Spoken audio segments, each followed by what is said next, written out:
This is Charles Hoskinson broadcasting live from warm, sunny Colorado. Always warm, always sunny, sometimes Colorado. Today is June 8th, 2025. And I am back in the driver's seat here in Colorado. I was just up in Wyoming. It was my brother's birthday. It was his 40th birthday. How about that? It's always exciting to celebrate birthdays, but goddamn, where has the time gone? It's truly remarkable when you think about it. I remember when I was a kid, grew up in Hawaii, little kids homeschooled, little town called Makawa, and see my brother at 40. I'm not too far behind him. I'm actually 37 years old, and I'm going to be 38 this year. So I was born 87. How about that? Although Wikipedia can't figure it out. either 87 or 88. Not sure where the 88 came from. But, it wouldn't be the first thing on the internet that's wrong. Cardano's doing well. Ecosystem is moving its way through governments right now. There's a lot going on. A lot of people are saying, oh, there's so much drama. There's so much drama, all these conversations and all these votes and temperature checks and this, that, and the other, intersect this, intersect that, and all this stuff. And here's the thing. We started with very strong executive function as an ecosystem for many years. We had Genesis keys and things were chugging away and we were all unified. We'd have a roadmap and we'd say, okay, when Shelley, when Gauguin, when Voltaire, these types of things. And then in 2022, we began a pivot as an ecosystem, started moving towards decentralized governance. So the first step was to build a very strong legislative and judicial function. And necessarily what this meant was that we reduced the power of the executive function dramatically. So much so that now we don't have a recognized executive branch in the Cardano government. And why that's relevant is the executive branch does things like figure out roadmaps and priorities and help you create those KPIs that then allow you to score and derive a budget as well as pursue a strategy. Doesn't mean that it doesn't exist. It just means that it's fragmented at the moment. And many different people have many different ideas and visions. So Intersect has one and the foundation has one. We have one. And the community is kind of working its way through. And a lot of people are just starting to discover that maybe, just maybe, we need to start adding some executive function back in. And that's okay because it can be added in a systematic way at the consent and delegation of the legislative branch and the judicial branch and subject to all kinds of things.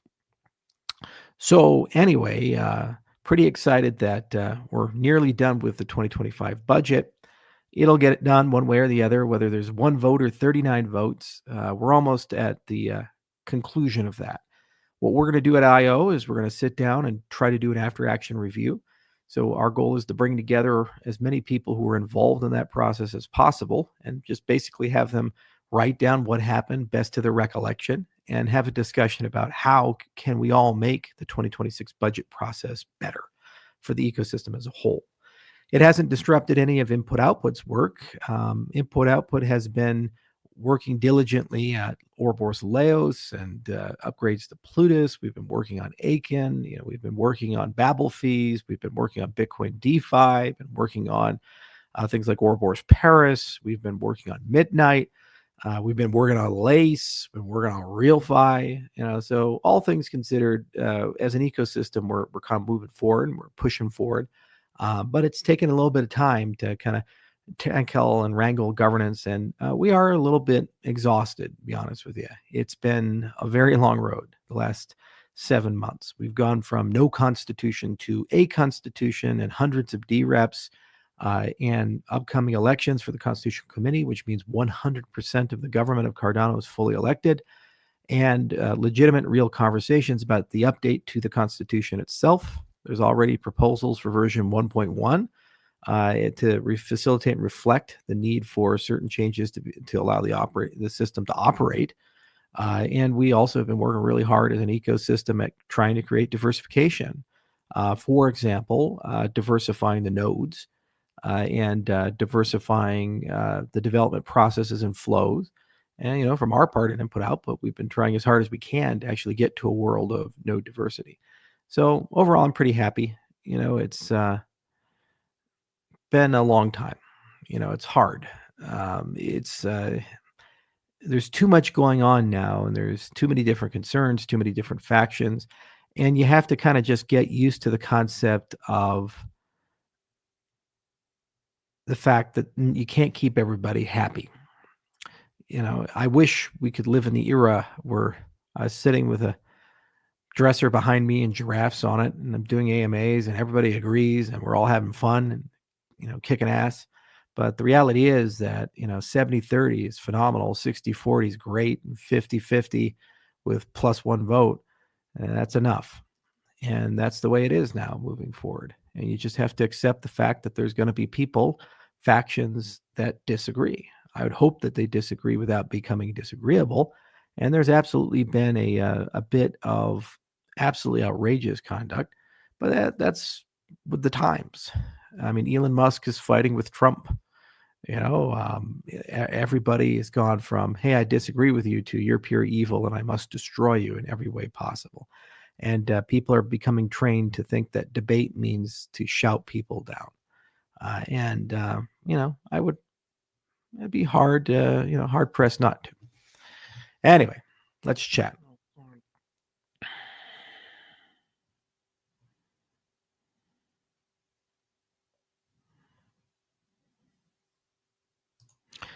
So this is an interesting one. This one kind of blindsided me.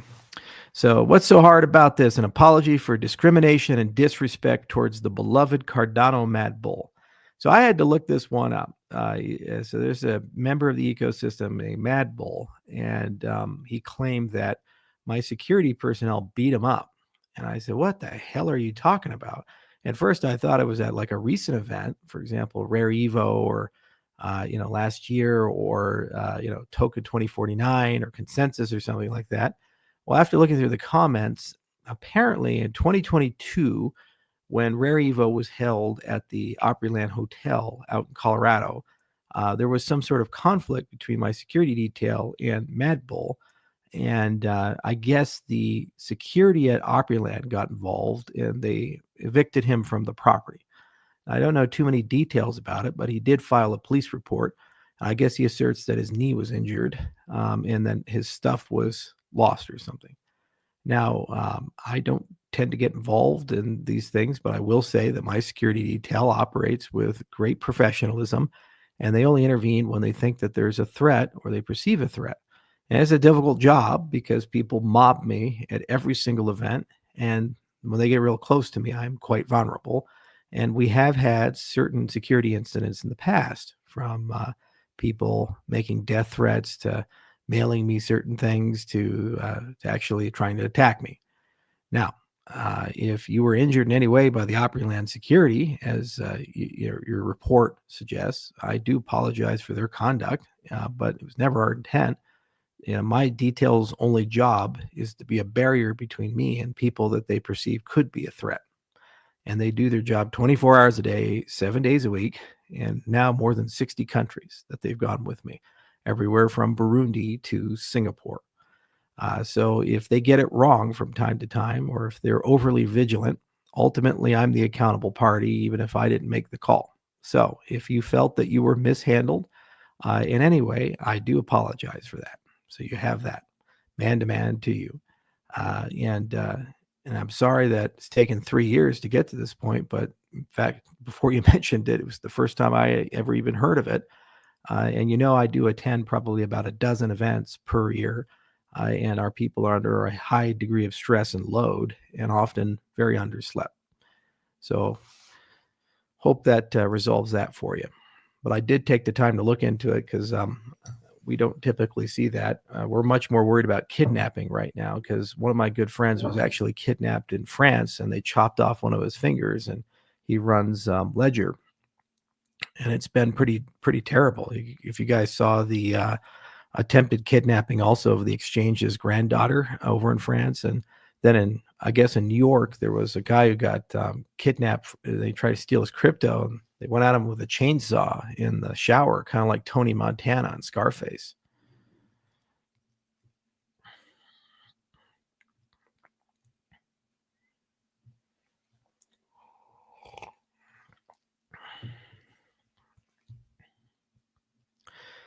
And I do try to treat everybody with respect, and it's difficult for me actually having security. I spent so long in my life being a man of the people, so I just show up alone and I shake hands and take pictures with every single person and do everything in my power to try to get to know everybody when I go to these events. And it's getting harder and harder to do that these days. It's getting more dangerous to do that these days. And also the other thing is that there's a lot of people out there who they really try to take advantage of people's generosity and accessibility. And they're really not there to meet you or take pictures with you. They're there to use you in some way. And that's come up a few times as well. And it's tough knowing that every time you get a text message or, anytime someone's communicating with you, you're always asking in the back of your head, will this chat log end up on Twitter? Will an email that I send become public? Will people misrepresent a relationship that I have for financial gain or political gain or for just clicks and subscribes and likes, these types of things? So the tendency is to reduce accessibility and make it harder and harder to actually connect and be with people. And the compromise I have is that I have a security detail and they watch out for me and they take care of me and they become basically family. I know much about them. They know a lot about me. And, I always wish them well and do everything in my power to try to make it as comfortable as possible for them. And they try to make me as comfortable as possible. It reduces a lot of friction in travel. And we do try, for the most part, to have them be invisible when I'm meeting and talking to people. And it does help for some of my employees because I share the security detail with them when we travel to certain places that are quite dangerous. Or prone to kidnap risk. For example, I was in Guatemala not too long ago, and as I mentioned before, Burundi. But it's still one of those things where there's no right answer, and it's just the world we live in. It's also not lost on me that I'm trying to change the world, and we build products and services that piss off very powerful people. If Cardano is successful and we actually do get hundreds of millions of users and we change the world financial operating system, there's a lot of billionaires that are going to be on the lose category. And there's a lot of massive multi-trillion-dollar companies that no longer have their monopolies and their control. These are organizations that have historically started wars over their profitability. I mean, just look at the Ukraine conflict and the $300 billion that we've spent there. And take a look at Iraq. Take a look at all the things that are happening geopolitically. There's usually some very strong financial incentive to draw things out instead of sue for peace. So if they have the capacity and ability to inflict geopolitics, if you get in the way of them making a lot of money, it's not good for you. And there are a lot of people that learn that lesson the hard way. So you do your best to try to balance things out and keep accessible, keep being a man of the people. On the other hand, just accept the fact that, the threat profile is a lot higher these days. When I land my jet, where usually there's paparazzi there, take pictures, see who's coming off of it. Whenever I meet with certain people, sometimes there's articles written. It's pretty sad. How was your meeting with our Dutch Prince Constantijn? Was he able to impress you? Oh, absolutely. The Prince is a very smart man, incredibly well educated, extremely knowledgeable, especially about biology and synthetic biology in particular. We had a very lively conversation about medicine and biotech. Not as much about cryptocurrencies as I would have expected, given the nature of the meeting. But actually, I was also there with Tamara Hassan, the president of Input Output, and she spent quite a bit of time with the Prince as well. They talked for about 2 hours and a wide range of topics. He was a little grumpy about the recent political changes in the Netherlands and also the U.S. Netherlands relationship and the broader European-U.S. relationship, since Trump is reevaluating things. But all that said, he was a delightful person, and the Netherlands is lucky to have him. It's always nice when you meet somebody who meets their station, meaning that they actually took it seriously. They understand the legacy that they come from and took the time to stay informed. He's extremely well read, the Prince, and it was really fun talking to him.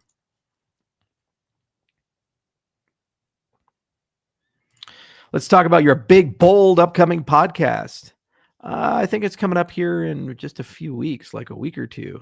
It's exciting. Huge, huge podcast, and I think people are gonna really like it, and they'll be like, "Oh yeah, yeah, okay, there you go."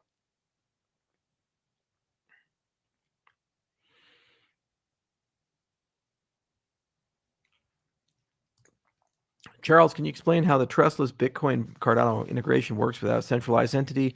What talks to both networks to coordinate transactions?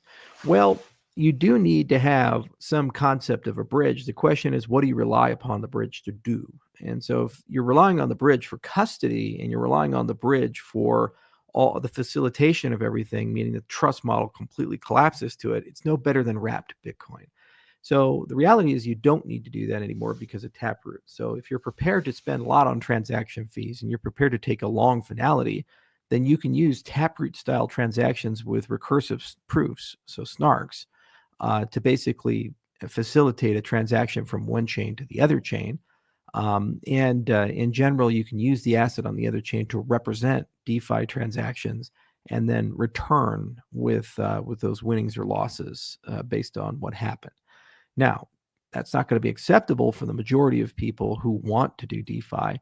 So, likely, what you want to do is introduce the concept of an operator to basically deal with the intermediate periods of time and batch and bundle things. And so, that's really what we're figuring out with Fairgate.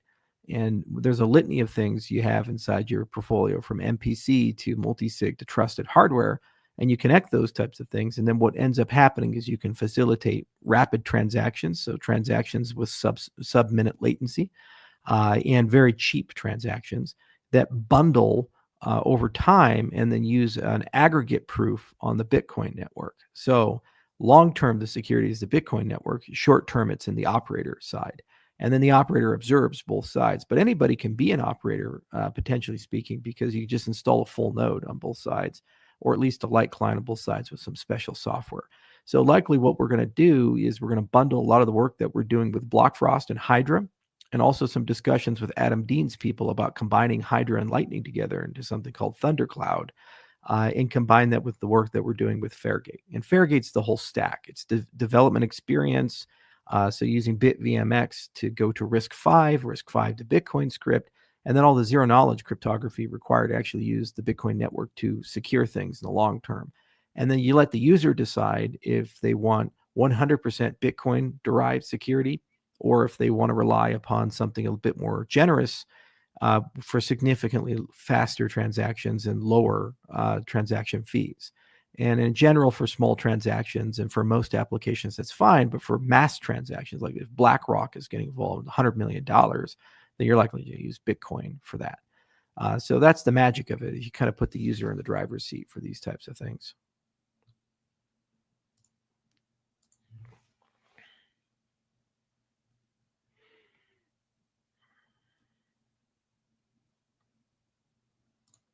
Rip Joe Rogan. Did Joe Rogan die?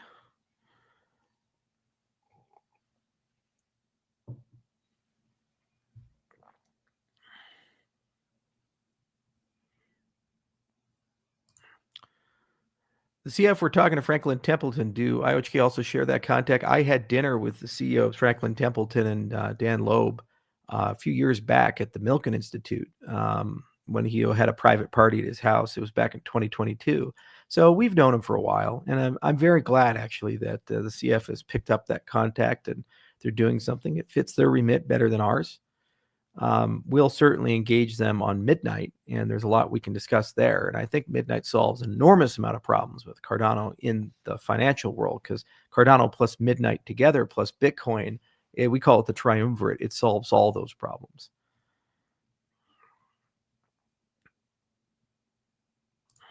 Can you talk about the Midnight airdrop to clarify who will get it and how we'll be involved? We have an enormous amount of content coming out. Cardano is going to get the largest distribution of any chain, even though it's a smaller market cap than Ethereum, Solana, and Bitcoin.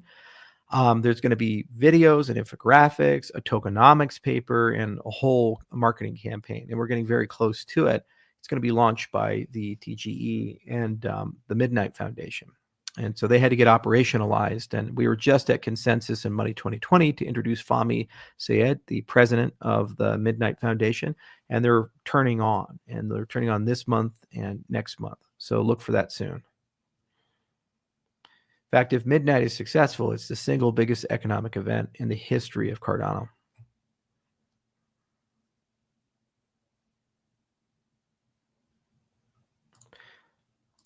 Will Starstream compete with Plutus? No, it's going to make Plutus better because it gives coroutines to Plutus. What are your thoughts on the Bitcoin block size war? Which side was right? Well, I was on Roger Ver's side. I thought big blocks were sensible from the perspective you just let block size grow as a parameter of time, because hard drives keep getting bigger and network bandwidth keeps getting faster. So if you put those two together, the block as of 2009, it's almost like inflation. You can look at the projection of the size that you can tolerate with the same performance when Satoshi created the network, and then at least you get some throughput there. But the problem is it's not just the block size. You also need more sophisticated proof structures. You need a better accounting model, so extended UTXO over UTXO, and you also need to increase the expressiveness of Bitcoin script. If you're unwilling to do that, then it makes no sense to increase the block size. In fact, you want to do the opposite, keep it fixed so that you can push as much as possible into layer 2 where you can do that. So it was a philosophical decision. Will innovation happen in layer 1 or layer 2? And the compromise was Taproot, which makes us happy, makes them happy. The Complex looks fun for entertainment. Gillette, yes, absolutely. Start having conferences up there.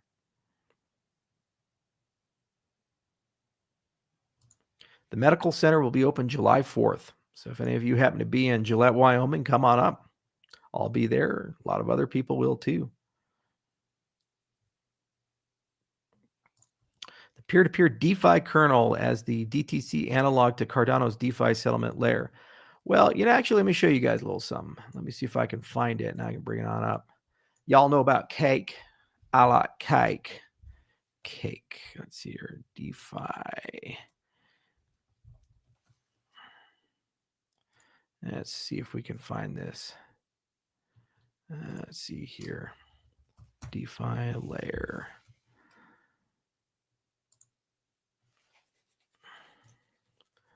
Let's see here. It's a little DeFi group that came together called Cake. Let's see our Cake DeFi layer group. Working group. And actually, we're going to be joining this in a little bit. From Frontier Research. Exactly. Share screen. Window. Wow. Here we go. So this is a Cake working group. It says Ethereum and the broader Web3 ecosystem are moving fast towards a multi-chain future. Ethereum, having chosen a roll-up centric approach to scaling, already boasts more than 50 roll-ups in production, and a roll-up as a service tools, making it trivial to launch applications for specific roll-ups. More and more users are interacting with apps on multiple chains and looking for a seamless way to perform actions across multiple execution environments. However, the user experience of multi-chain world is mediocre at best, with users needing to understand an array of complex technologies such as key, wallet, bridges, RPC, gas, and more. And so you got Cake right here, and they call it the Cake framework. Chain abstraction key elements. So you have the application layer, the permission layer, the solver layer, and the settlement layer. So things like key management, account abstraction, policies, intents. So by the way, Babel fees is an intents concept. Then you got mempool, sequencing, auctions, order flow, inventory, last look, routing, and private computation. So that's kind of what Midnight is solving right there. And then you got oracles, bridges, pre-confirmation, data availability, finality, liquidity, proofs, and execution. So anyway, this is a nice little working group, and it takes a very Ethereum-centric approach. But when we talk about the Cardano DeFi kernel, what we're effectively doing is talking about this notion, but from a UTXO-centric world. So more broadly, the Bitcoin DeFi notion and UTXO DeFi notion, you're building this, but you're building this for Cardano. And there's going to be Cardano-specific things that are basically in that concept, and I'll share a link with you guys.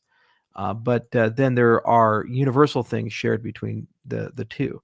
So what we're going to be doing at the working group for both Bitcoin DeFi, but then also for what we're working on with the Cardano DeFi kernel, is trying to translate what the cake guys are doing and that big alliance of companies and what the UTXO DeFi people are doing, and try to figure out a way to basically get a combination of the two. And really believe that we'll find that working point. And what's cool is then you can kind of combine technologies like Midgard and a lot of these intense languages, some data availability layers, things like Starstream. They'll start working their way into that Cardano DeFi layer, the Cardano DeFi kernel concept, especially when we put Block Frost as well.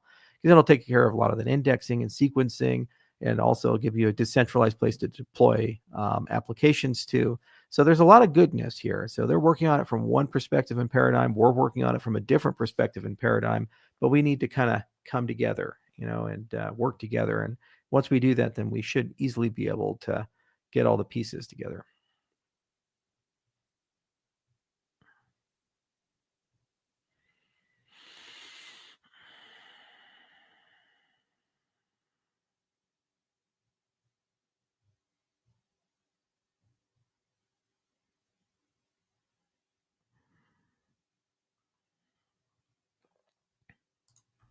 How do you suggest securing ADA? Is Ledger still recommended for long-term storage? Lace sufficient?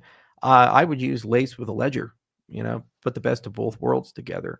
And Ledger, Trezor, Keystone. Any of these hardware wallets are, for the most part, for what you do, completely sufficient. Buy direct from the company because there are supply chain attacks, and you're basically good to go. And just make sure that you appropriately back things up. That's why the paper wallet generator is so powerful, and PGP encrypted. How does Starstream relate to Hydra? Well, you need an operating environment for the Starstream VM to run in. So running that in a Hydra head is actually the most sensible, because then you don't need layer one integration. And all those folding schemes, they'll create proofs, and those proofs can then be embedded in the Cardano blockchain.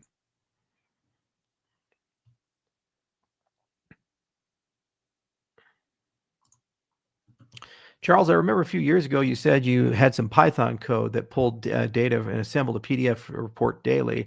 Are you playing around with AI agents to do this now? Actually, that's exactly right. It was a web scraper that I was using. And I think I believe it was Soupy or whatever that scraping tech is. I can't remember which framework I was using for it.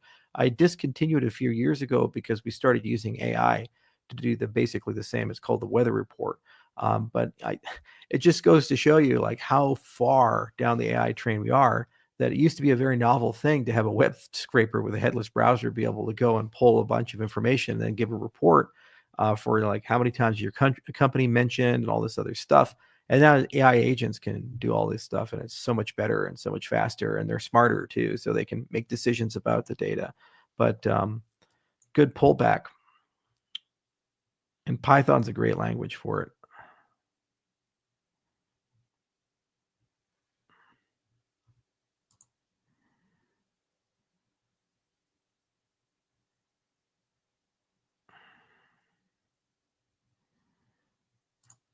Scrapey. Actually, I think you're right. Let me check right here. Yes, that's exactly what it was. Soupy. No, it's scrapey.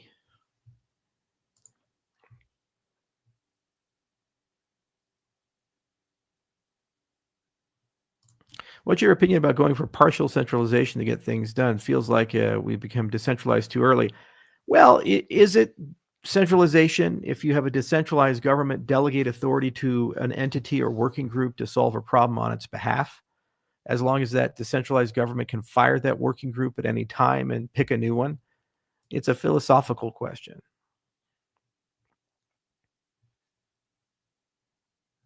Is alt season canceled for 2025? Nah, second half is going to be great.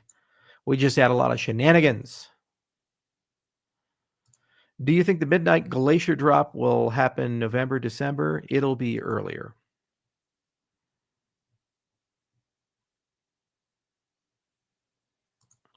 Charles, what's the future of LenFi? Any communication with Mantis? I don't have any direct communication, but I do know that JJ has had a discussion with the team. We got a big list of things from the team. And I'm going to talk to JJ, and we're going to go through the whole commercial spreadsheet. I think he's got more than 70 potential things to do. and he's a bit overburdened. He's actually, I think, already down in Argentina again. He's going down there with a few people.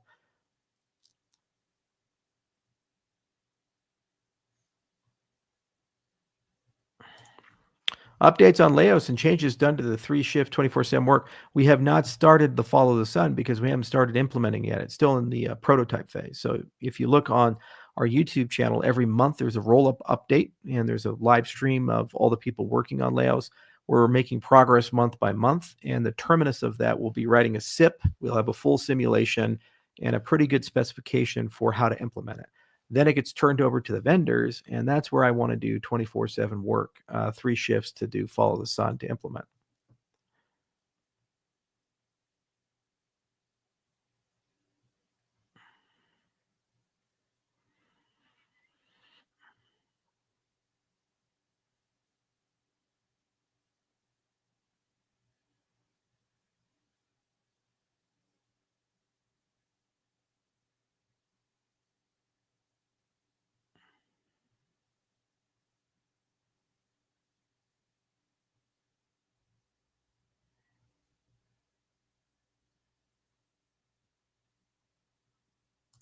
Are you excited to see what DePIN RWAs launch on the World Mobile Mainnet? Have you covered Wyoming and nodes yet? We're still working on getting the nodes set up in Gillette. We're in pretty tough negotiations going back and forth with the World Mobile team on board seat and some other things.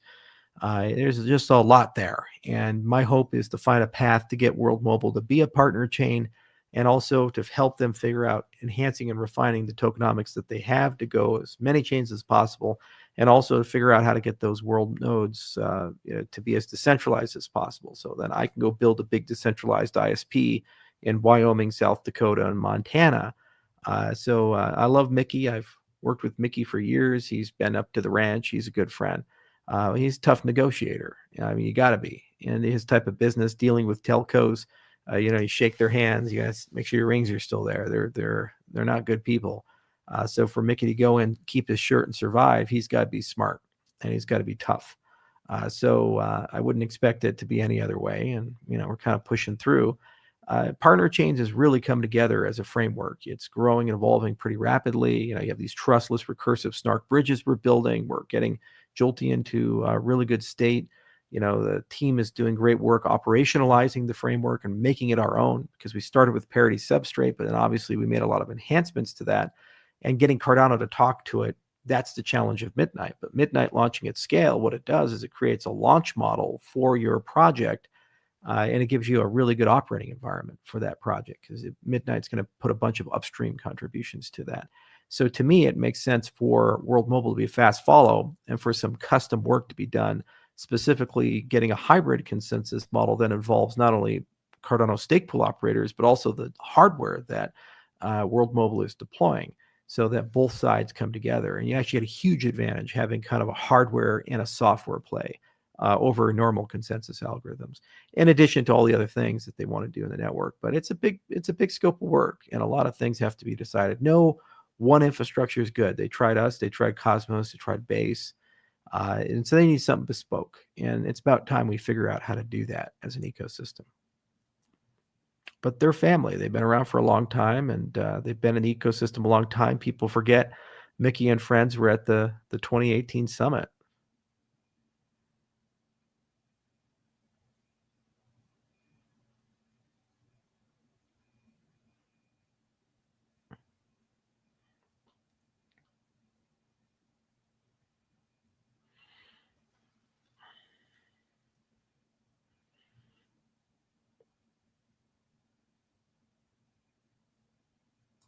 Is the Hoskinson Center for Formal Mathematics doing anything with it? AlphaVolve has this or any other AI research tools affected where they do research?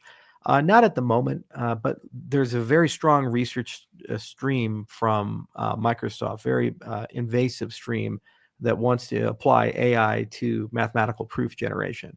So this is an MSR. It's an adjacent project to the Lean project. We're aware of it, and people at CMU are aware of it, and they're in some cases contributing, but not at the center as a formal research agenda, but they're adjacent to it. So it means they talk to each other and occasionally co-author papers. It will have a huge impact. I think probably around 2030 at the current rate of progress, but maybe a little sooner. We'll see. Do you think Elon will ever come back for that original Bitcoin code to use Doge you offered? Be cool if you put a team on that. I mean, I'm happy to work with him. He just seems to be going through a tough time right now. The thing is, Elon has everything. He has the potential to be anything and do anything.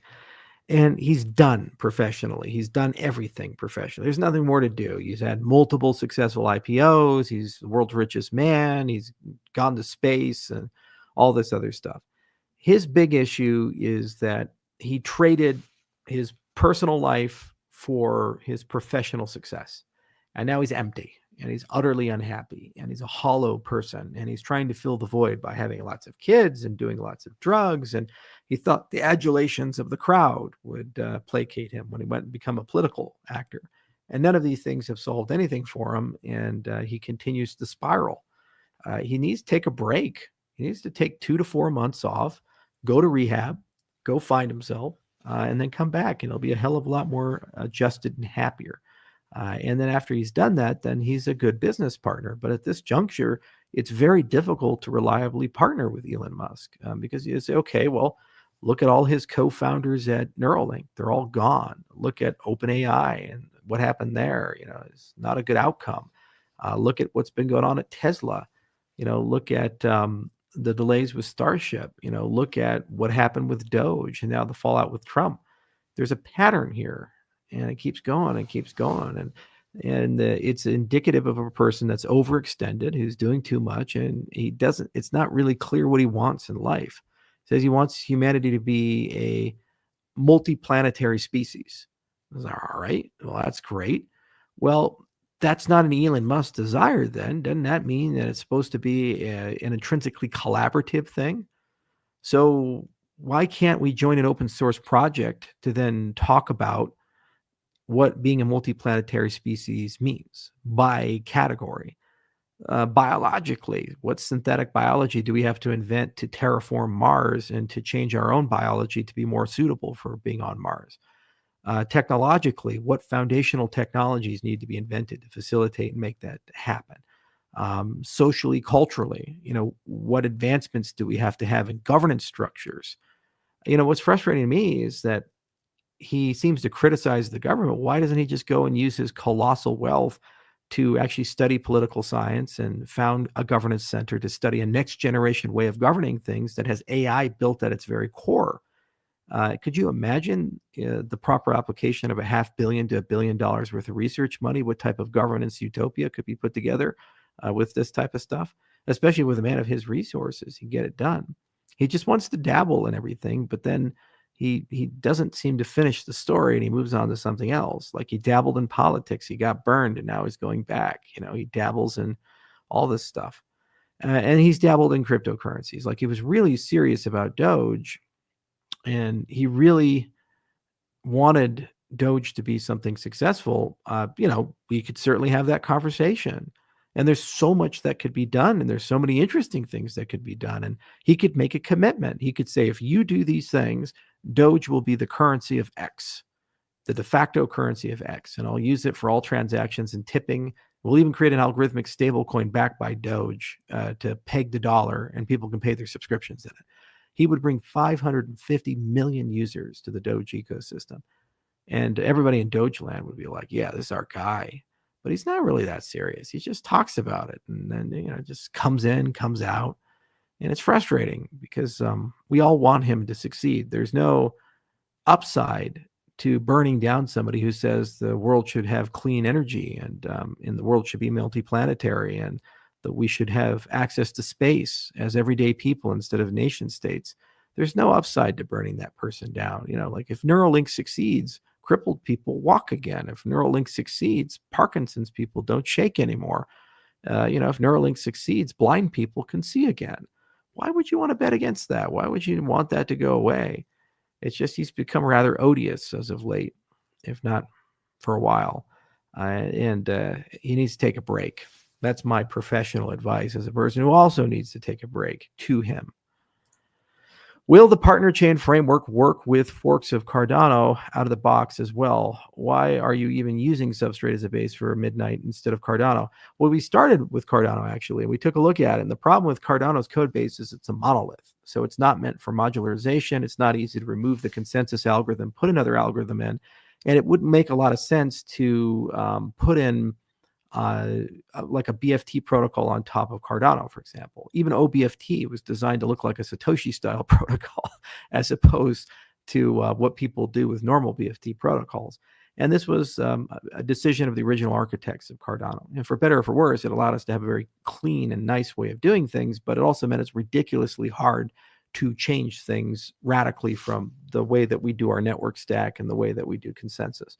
And it doesn't take advantage of the fact that if you're not going and trying to elect people Ouroboros style, you could be like 100 times faster. So then we looked at Fabric, we looked at Cosmos, and we looked at Substrate as differing opinions. And we tried all three of them, and we decided that Substrate was actually a pretty good framework as a base. And what we've been doing for a long time has been trying to normalize that framework in a way that it works really, really well with Cardano. And basically, they fit hand in glove with each other. The nodes are basically maintained by the same set of SPOs, and there's a trustless bridge between the two, and eventually pubs up communication between the two, but not just Midnight in Cardano, but anybody who deploys on the partner chains frameworks. So basically, you'll have batteries included for a high-speed, multi-thousand TPS low latency partner chain framework. And then you'll have all the pallets from Substrate. You basically get those for free. And it's a quite large and robust ecosystem. And then you get trustless bridging. And then all the stuff that Midnight brings, you get that as well, because you can talk to Midnight, use Midnight in the things that you do. So what's also nice, you get the distribution model. It's a dual token model. So you have a capacity unit that lives on the partner chain, and then you have a Cardano native token that lives on Cardano itself. And that's where you get the liquidity from and all these other things. So it's actually kind of the best of both worlds. So you get all this nice security, liquidity, and decentralization at launch. You can have very sophisticated governance contracts, but they all stay on Cardano. Anything happens to your partner chain, it doesn't disrupt the commerce and trading and economic value of your underlying token. And then you monetize through a capacity exchange and a capacity unit. So it works really well in models like ad tech, AI, private computation like Midnight, these types of things. And if you want to talk about it, just mention it, JJ. We can schedule a meeting.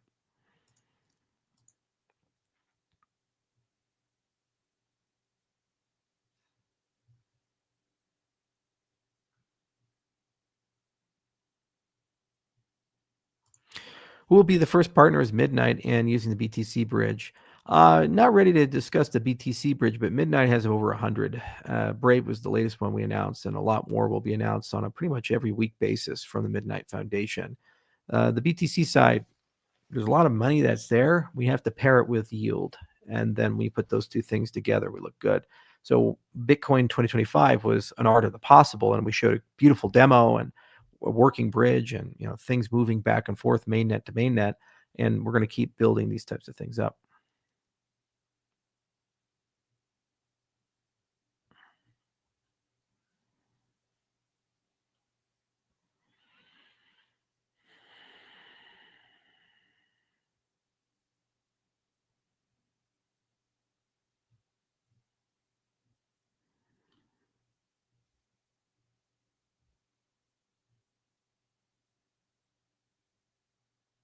Actually, with all his points on Elon about his personal life, how does Charles's personal life? Does he feel fulfilled? Yeah, I'm for the most part happy. There's a lot more to do. I just need time off, and for different reasons. Elon needs time off to clear his drug addiction and get back to normal, and then decide what life means to him. Me, I'm suffering from burnout. I've been working for more than 10 years straight on a death march, and every day just pushing and pushing, and there's always this next thing, and the fights have gotten very exhausting, and I'm not going to lie, I'm tired. And there's just a lot more to do. We got to get Midnight launched. We got to finish all this Cardano governance stuff. And I got to get Laos on rails. Midgard is looking great. Phil's doing a phenomenal job there. And Sunday's doing great work. I'm feeling pretty good about these second generation people that are coming into Cardano and building stuff up. And it's been great to work with Seba as well. He's a brilliant kid, and we both kind of grew up together in Cardano land. And it's nice to see Starstream really come into its own. So we're very close. We're getting there. We're so close to it. And I really do hope that once we cross that Rubicon, that chasm, that I can find about 6 months off, and then I'll just come back and look great. I'll look 10 years younger. I am getting younger, and I got an anti-aging clinic. I'm losing weight. You guys may have noticed I've lost over 10 pounds, and we're moving in the right direction there. Have a burst tendon in my foot, and the peroneus brevis, and I'm trying to heal it with PRP and stem cells. So we'll see if that happens. I don't want to get surgery on it. So, it's okay. And once I have time to take a break, then I'll feel a heck of a lot better.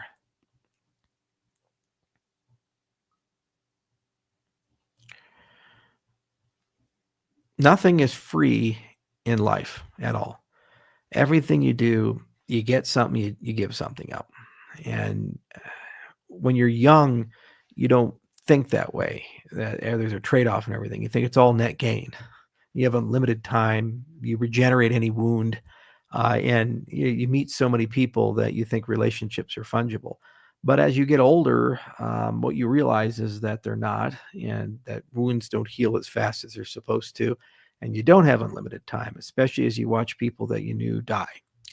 And so it's important that you start taking some time back and invest that time in yourself and your relationships, and just try to get to a point where you're comfortable with the flow as opposed to overwhelmed.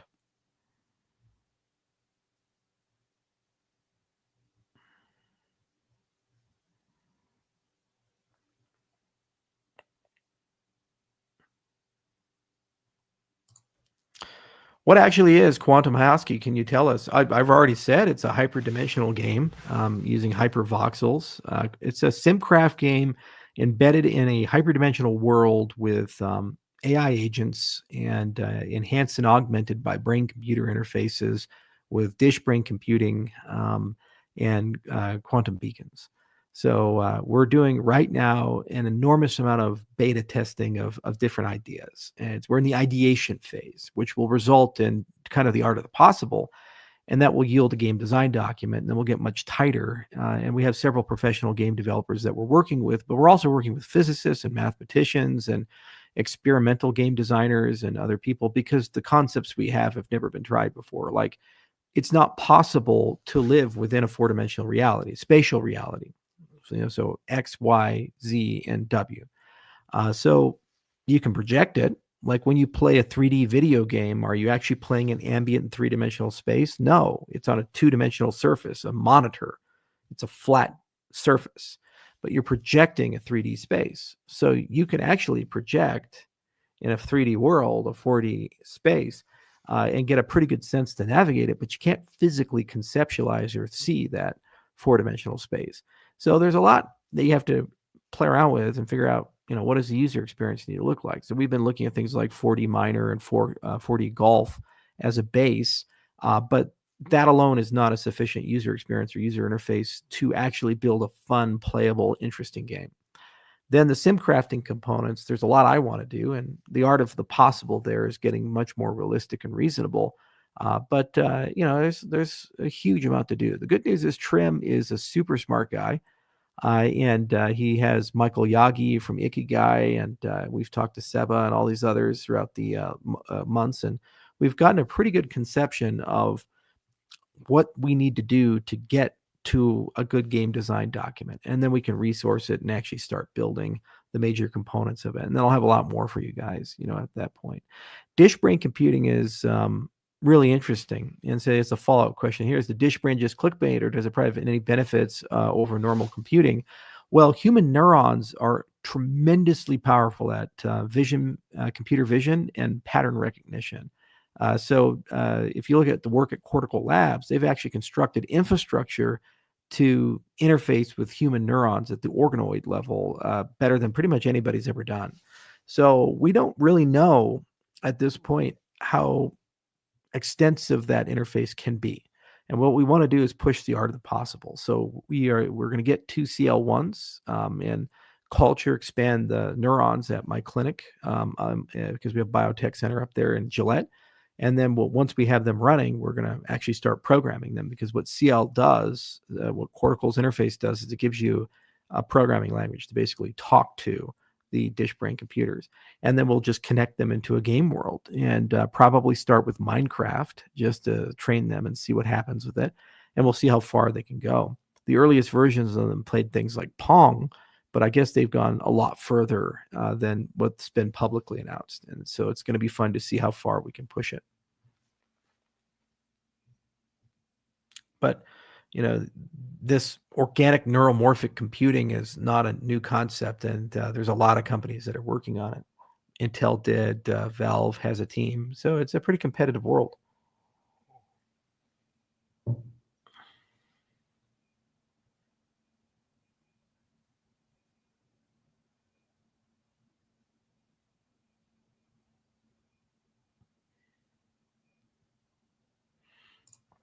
Do you think science will ever figure out a way to reset opioid receptors to help those addicted to opioid not suffer months of pain? We have one doctor that we've been talking to that might come on board the clinic, who's an expert in this, using naturopathic substances to help people who have been addicted to opioids get off of it, and in the process of get offing actually not feel extreme pain. But it is a very bad problem, and my heart goes out to people, especially people who are fentanyl addicts, because it can, in some cases, take years for them to normalize after breaking the addiction. It's horrible. And unfortunately, not a lot of money is spent on helping those people. So it's something we care a lot about, and it's a big problem, actually, in Gillette, Wyoming. Improving Plutus dev experiences or expanding alternative languages. We're doing both, and it's moving along great.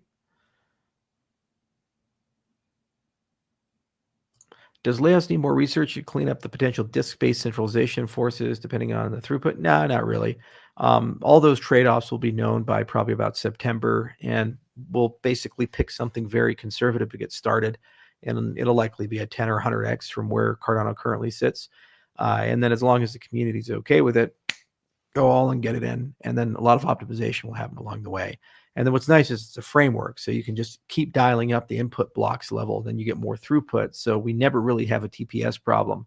And then what we can do is hyper focus in on certain things like sharded mempool or other such things to kind of smooth it out a little bit. So a lot has to be done, a lot of work has to be put into play. But the good news is the right people are working on it, and they are like a dog with a bone. So they're very aggressive about this.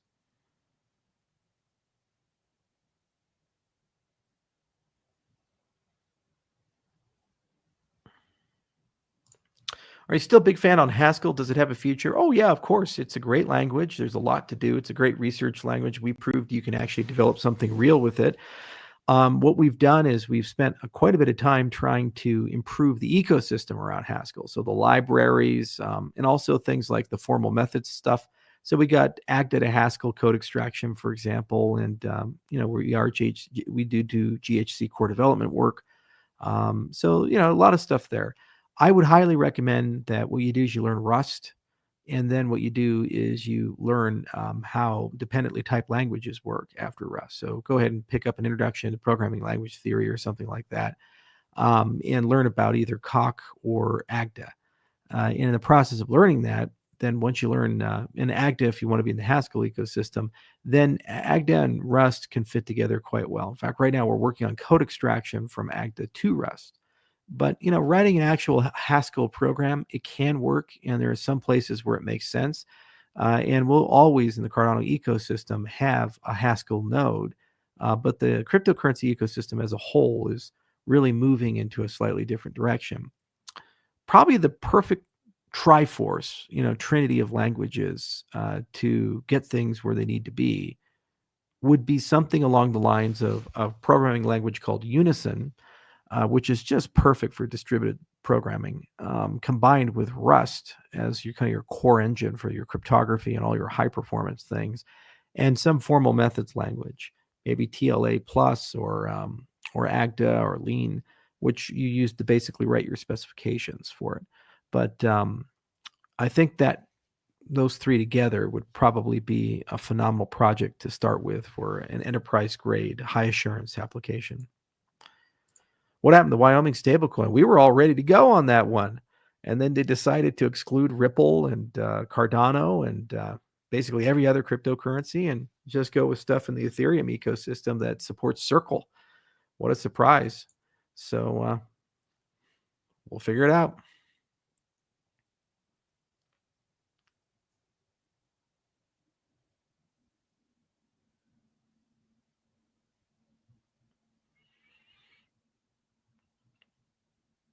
It's very sad the way that turned out.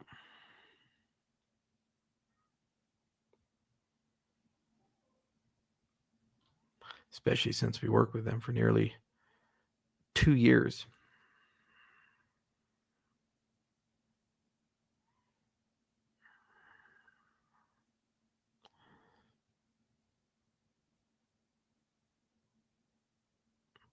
Why do you think the community never embraced Marlowe? Maybe I think it was ahead of its time, and it just didn't really have the right product market fit for us. Had there been Marlowe's introduction after a strong DeFi ecosystem had formed as a simplifying language as part of a DeFi kernel, I think it would have worked really well. And actually, it might be worthwhile to try to reintroduce Marlowe under that context, but we just weren't there.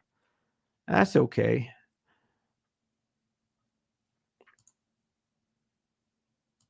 Will Lace ever be available on mobile? Yes, we have a mobile team working. They're down in Argentina. There's 4 people. We're heading up to 7, and that team is diligently hard at work. And they're well integrated with the Lace team. We actually had a workshop where we brought the dentist team, the full Lace team, and the mobile team together, and they're all just one big culture now. And they're going into that office every day. So we're going to finish very strong this year, and Lace Mobile will be available this year.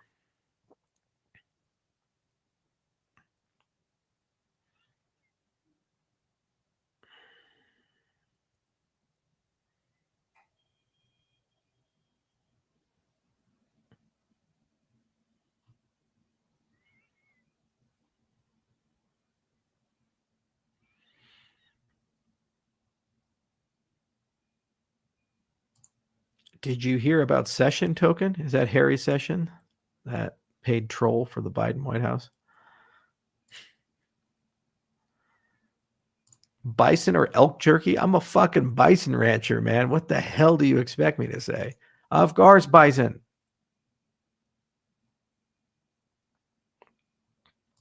How come Linda's cat isn't jumping on your tables in the background? Because Linda's cat lives in Germany.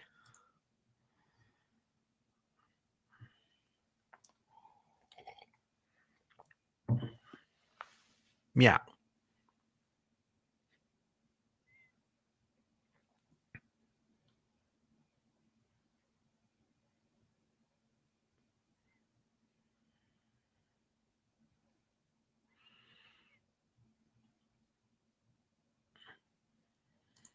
Charles, what GPU are you running? I have a few RTX 5950s.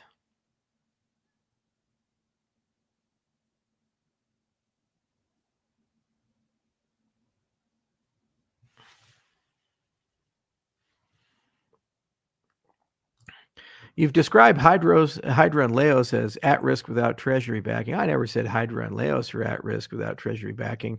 I'm going to do it whether I've been paid or not. I want to do it and get it done. But there is a broad philosophical point that now that we're decentralized and I've ceded the executive function, input output can't work for free forever. And we do have to put our foot in the ground and say, hey, guys, come on. There's a lot we have to discuss, and I'll reserve my comments for 2026 about how can entrepreneurial people participate in taking Cardano to the next level. When you're a CEO and you have a shareholder company like Lisa Su with AMD, she can go and say, I'm going to change everything and make it all great. And if I do, then I get equity, and that equity will be worth a lot of money, and I'll become a billionaire. That's how it works in Silicon Valley. That's how it works with the Fortune 500. Here, everybody wants to pay people for time and materials. And I'm not going to work for $200 an hour. Just not. I'm not an employee. I'm an entrepreneur. I chose this lifestyle. I wake up every day. I say, how do I build something worth $10 billion? And when I get to 10 billion, I say, how do I build something worth $100 billion? Then I say, oh, how do I build something worth $1 trillion? That's the kind of thinking that I have. why would I go and do that and be paid $200 an hour for that thinking? That's what you pay a lawyer. That's what you pay an accountant. That's what you pay a doctor. I have plenty of lawyers, accountants, and doctors that work for me. Okay, I'm not that. I would have stayed in school for those things if I was that. So we need incentive models that make that thinking directly aligned, and then together we can grow together and win together. The way the Treasury is currently structured and the way Cardano is currently structured, it doesn't really provide that outlet. So Basho has some cleaning up to do, and I feel that we have things that are unfinished business, and so we'll keep working on those things and get them done.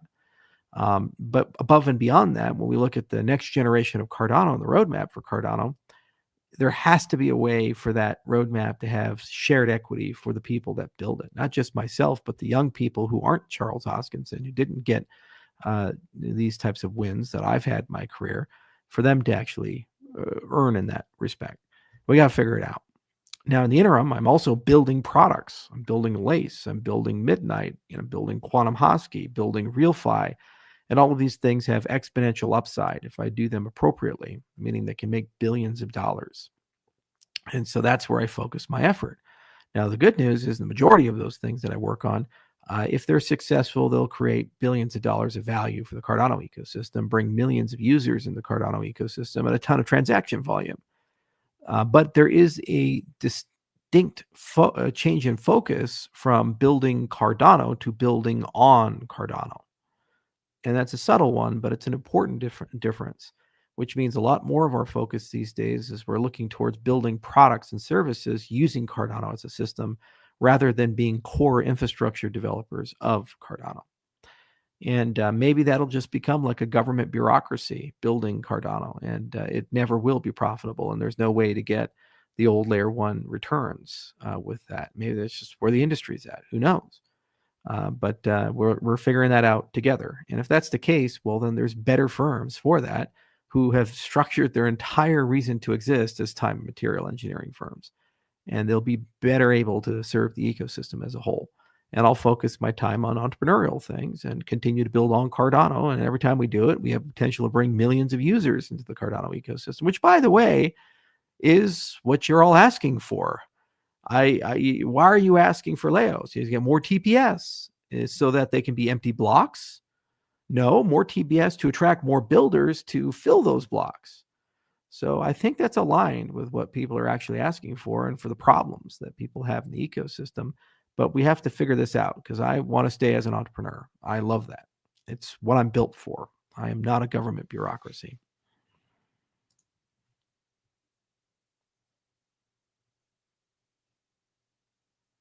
Is Lars Brunjes building on Cardano? Yeah, he's got Genius Yield, CTO there.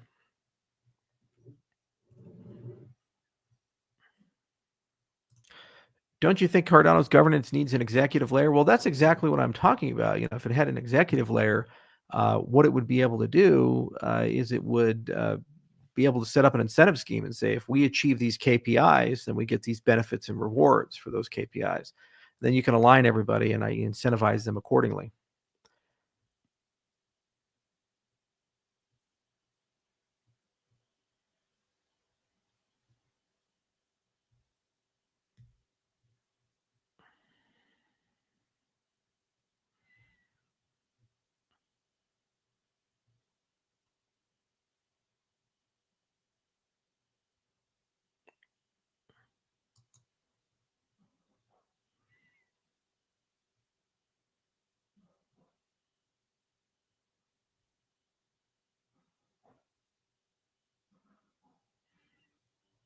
Well, this is one of those things that's surprising to me. See, all I want more stablecoin liquidity, to be honest.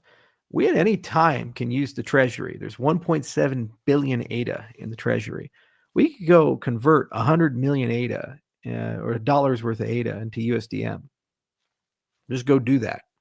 And then put some financial infrastructure like Wave or Brevin Howard or somebody behind that and say, go build up the trading and market making and TVL in the Cardano ecosystem and get all the pairs in play.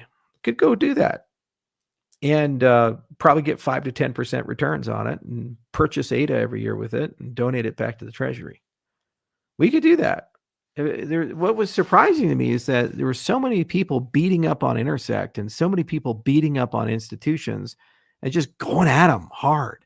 And I said, well, hang on a second. The whole reason Intersect was set up the way it was set up was it actually gives you guys the freedom to do exactly those types of things. It can act as an administrator for funds on behalf of the ecosystem as a whole, not just for the disbursement of money, but for creating liquidity in these types of things, if so desired. There's a lot of generality behind these things. And so if you say, hey, we need stablecoin liquidity, creating 100 million of USDM and getting that out and putting it in and building up DeFi ecosystem with it, that's definitely a good thing to do. It also could help facilitate, bring in some major VCs into the Cardano ecosystem. Price tag is usually 25 to 45 million a pop. You're talking about a Pantera or an A16Z. But if we wanted to create a fund with them, or get them to pay attention to the ecosystem, start deploying capital, it could be done. And you can even set up a scheme where, because they're usually 220, but on those splits on the 80, that the equity that they aggregate, the returns go to the Cardano treasury. So there's a lot of people, they feel so helpless and they say, save us, save us, save us. Well, I don't have an executive function. And when we do create these treasuries, you guys say, just kind of stall them up. You want to do 39 votes. It's like, okay. And not a single one of them is really connected to this thing here. You say, well, let's get Circle. That'll solve the problem. Okay, but who's going to mint $100 million worth of Circle? Who's going to do that? And who's going to pair that with yield products with Circle? Is that the Cardano Foundation? They could have gotten Circle here in just 5 minutes. They looked at them straight in the face and said, yes, we'll pay the fees. But more importantly, we'll commit to minting 100 million worth of it and putting it to work in the ecosystem. Circle will say, done deal. And we'd have it. We'd had it 2 years ago. We can't do that, even though they have all this money floating around. They say, oh, our treasury's not so big. What do we do? What do we do? I don't know. Talk about Georgian wine. People forward me those emails, guys.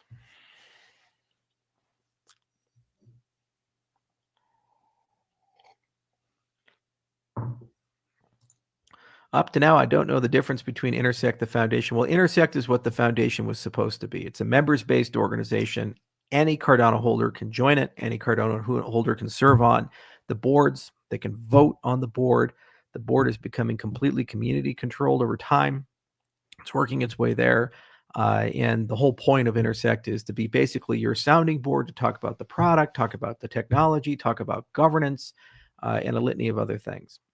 If the foundation was set up properly, it would have already had this function and Intersect would not exist.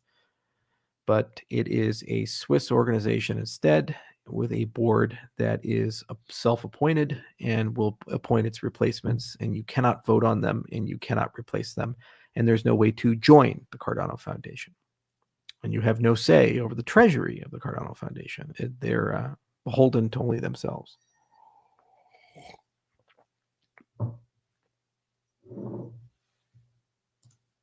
Charles, is it wrong to hold crypto in the hopes of profit without being a developer? Is it wrong to hold gold in the hopes of profit without being a jeweler?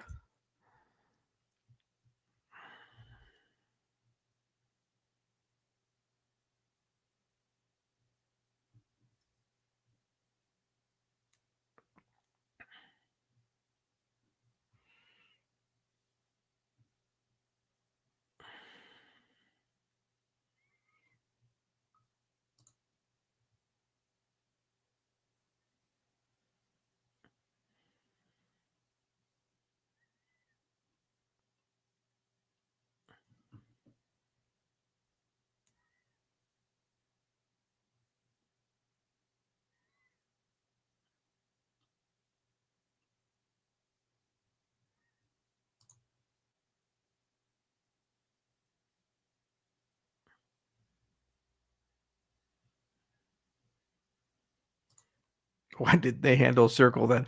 I don't know, man. I does not know.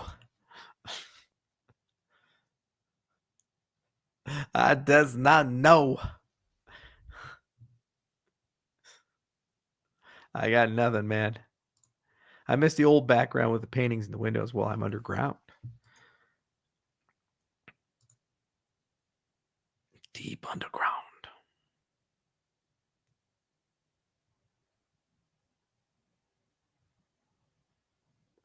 Hey, Charles, do you think Peanut the squirrel is glad that his life was sacrificed to help get Trump into office?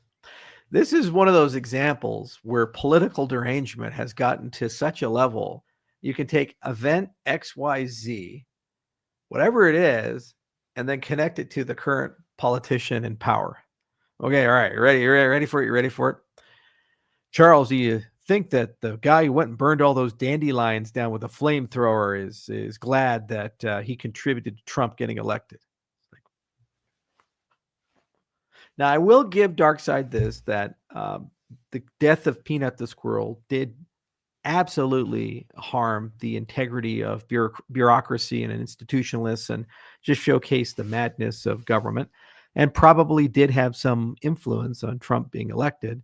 But I don't think anybody involved in the Peanut the squirrel story was what they were thinking about. Gosh, if we murder this squirrel, we'll get Donald Trump elected. Or the people are like, oh well, shit, now Trump's going to get elected because our squirrel died. For those of you who don't know, Peanut the squirrel was an Instagram star. It was a squirrel that was owned by a guy in New York and his girlfriend. And for years and years and years, the squirrel would be super cute and do all these nifty tricks. And then some soulless bureaucrat reported him. And then Gestapo broke down the door, kind of like Anne Frank, took the squirrel to a death camp, and then went ahead and murdered the squirrel for its own good. This is how Kafka-esque it was. So they said, we have to take the squirrel for the animal's welfare, but then we have to murder the squirrel to verify the squirrel does not have rabies, even though the squirrel's never been outside and has lived in the house with humans for years and is an Instagram star. It's just out there. It's just out there. I've had a lot of exotic pets in my life, and living in Wyoming, my backyard is basically filled with mountain lions and bears and all kinds of things. And my mom and dad had a pronghorn antelope, and it would come into the door. His name Mr. Bones, and they'd feed it apple chips, just like I feed Nike apple chips. And he'd hang around, and they'd pet him and be like, "Ooh, who's Mr. Bones?" And what happens when you empower these bureaucrats? They just don't think, and they cause enormous amounts of harm and emotional damage to people. And Trump he runs as a person to go and burn the bureaucracy down. He loves the bureaucracy as long as he's the one running it and it's loyal to him. But he's by no means Javier Milei. Milei is the chosen one. He's the man who loves just burning the bureaucracy down. His symbol is the chainsaw, and he's had a lot of fun cutting in Argentina. I wish we had those types of cuts with the United States. This big, beautiful bill, all they had to do is just say, you know what? We're going to commit to cutting the size of the government by 5% every year. That's it. Tell every agency you have 180 days to deliver a report on how you're going to reduce your budget by 5%. And we'll create a specialized group of people to go in and work with you guys to figure out how to do that and maintain and manage your mission. And then have a meta group talk about how we're going to merge agencies. And what you do is you create new agencies and you move people over to the new agencies, and you shut down the old agencies. And whenever you do that, when you move people over, you can lay people off and retire people. And you probably do a staff reduction 20, 30%. Like, why do we have 16 intelligence agencies? Perhaps, maybe, just maybe, the National Reconnaissance Office could be merged with the NSA. Perhaps, maybe, just maybe, some of our regulatory bodies in the financial regulation industry can be consolidated. And every time we do it, we get rid of 100,000 people, and we get rid of a massive 20, 30, 40, 50, $60 billion budget. We got to start doing stuff like that. And also, we need to deliver the American people, where are we wasting money? So our healthcare costs $13,000 per person in the United States on average. The nearest neighbors cost $6,500 per person. So why do we pay twice as much and get half the product? Talk about that, and we can come up with some solutions for it. Same for education, cost per pupil. It's more than Singapore. We get a substantially worse product than it. We're actually going to have a conversation, are we? Not with the current regimes.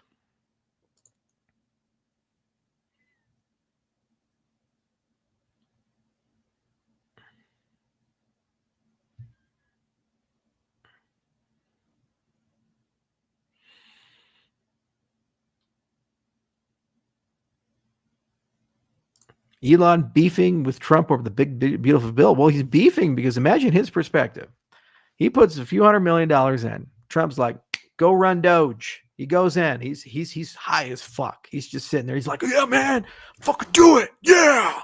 And he gets all these 25-year-old kids. They're high as fuck too. And they get unrestricted access to all the data in the federal government. They're just walking and plugging in the shit. And they're like, all right, the DOJ's got to give us everything. And the DOD's got to give us everything. The DOE's got to give us everything. And they're looking at everything, man. This guy's watching porn and this guy's buying shit on Amazon while he's in meetings. Oh my God, we found so much shit. And he's got it all together. And the Republicans, they're tweeting every day. They're like, yeah, he just found out that fucking Sesame Street goddamn paid $2 million to let the Iraqis play Sesame Street in Baghdad. Oh my God. And USAID, it's a big money laundering scheme. And he's watching it real time. He's like, we're going to change all this. We're going to change it. And then they put the big, beautiful bill together. And he's like, all right, we're excited. That big, beautiful bill, all them Doge cuts are coming in. We're going to get rid of things. We're going to fire people. And oh my God, we're going to spend next year $2.5 trillion over the next 10 years. Why does Trump want the bill? Because it has $180 billion for border stuff. They're going to build the wall. It'll actually be done during his administration if this bill passes. $80 billion to DHS for it, and then $80 billion for deportation. So that's his thing. He wants it. He promises people that stuff. Meanwhile, there are all these tax cuts, but no real meaningful cuts that Doge proposed. Meanwhile, Musk's brand and reputation went, oh God, why? Oh no, why? Tesla sales down 30 to 70% in each European country. Nothing to help Tesla in China, where they've lost the market there, and the United States between 10 to 30%, depending on the state. You know, we call that fire your CEO bad, which the board should do if it's an actual board, but they won't do it because they're not. So his brand reputation's gone down, and his popularity has gone down by more than half as a result of his participation in Doge. This is not a partisan thing. This is just the facts. It's what's happened to him. Okay. And privately, every single one of his friends has called him and said, dude, you got to turn this shit around because you're in free fall right now. So he was like, well, you know what? I'm serving my nation. I'm a patriot. I am removing all this government waste, corruption, fraud, and abuse. And then the big, beautiful bill comes in and yeah. So what is an autistic, drug-addled narcissist who just got done making himself the most unpopular man in America do when he feels like he's been had? He gets angry. And what do you do when you're angry? You go to Twitter and you tweet and you tweet and you tweet and lots of tweety stuff. And it goes and it escalates and escalates. And the Republicans are like, we like this guy's money. Come on, you're like, stop it. We want to be friends again. You know, like, here's a key, go away. And he's tweeting some more. And then eventually did the Epstein tweet. I was like, oh shit. Deleted it, but it's hard to take that back. You know, it's like lines you don't cross. It's like, you're a poopy face. Oh, you're a poopy face. And it escalates and escalates. And then it's like, you're a pedophile. It's like, whoa. Okay, maybe you're not a pedophile, but you're still a poopy face. It's like, come on, that's a hard one, guys. So they're going to put him in the doghouse. And, they're going to measure dicks for a while and see who's bigger. And Musk is smaller, then he's got to go to rehab. That's the way to get out of this one. He has to go the rehab and then the apology tour. And Japan, there's a lot of organized crime has historically been associated with sumo. And some of these sumo, like a Yokozuna or something like that, they'll sometimes, they rigged a match and they lost on purpose, And then when they get caught, they have to go on the apology tour. So they go around, they're like, 1,000 Saudis, I brought great shame and sadness to all of sumo. And there's some term for it. I forget. If Dan Friedman's in the chat, he'll let you guys know. But it's like a thing. And it's like, well, you got to go on the apology tour. You got to cry. You got to go talk to Oprah. It used to be Barbara Walters, for those of you who remember. You had to go talk to Babs. And she'd be like, why do you think you did that? Well, Babs, it was a difficult time. But he's got to do it. He's got to go do the tour after 4 months of the rehab. And And then he's got to, just get out of limelight a little bit. He's got to donate some money to some charities and, do some humanitarian work. He got the war orphans or something like that, and he just builds his way back up. There's an art to forgiveness in public relations, and there's public relations frameworks that exist for how you go through a crisis and you work your way through. Now, eventually you get so fucking rich and powerful that if you want to live in a delusional bubble and basically say, fuck them all, I'm never going to apologize, then what ends up happening is you get caricatured as a villain, and then you just exist in that villain archetype. And some people look to you as like the world's greatest monster, like people looked at George Soros or the Koch brothers or any of these other villain archetypes that exist. It used to be David Rockefeller before David died. And it is what it is. And he's got to make some decisions. He's rich enough that he can live in a bubble, but that's what Howard Hughes did, and it did not work well for him. And he spiraled out of control and ended up with a bunch of crazy Mormons, living in, I think it was Utah, saving his pee and his nail clippings, and had a what was it, a Rolls Royce made with a HEPA filter in it and all this other stuff. He just went insane. Good old Herbert, good old what's his name, Howard Hughes. So he's got to decide.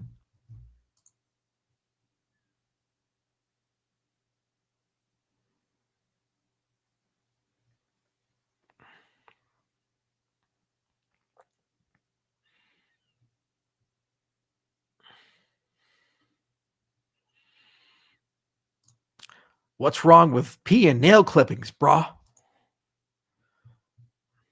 I mean, you do you, man. I'm a libertarian.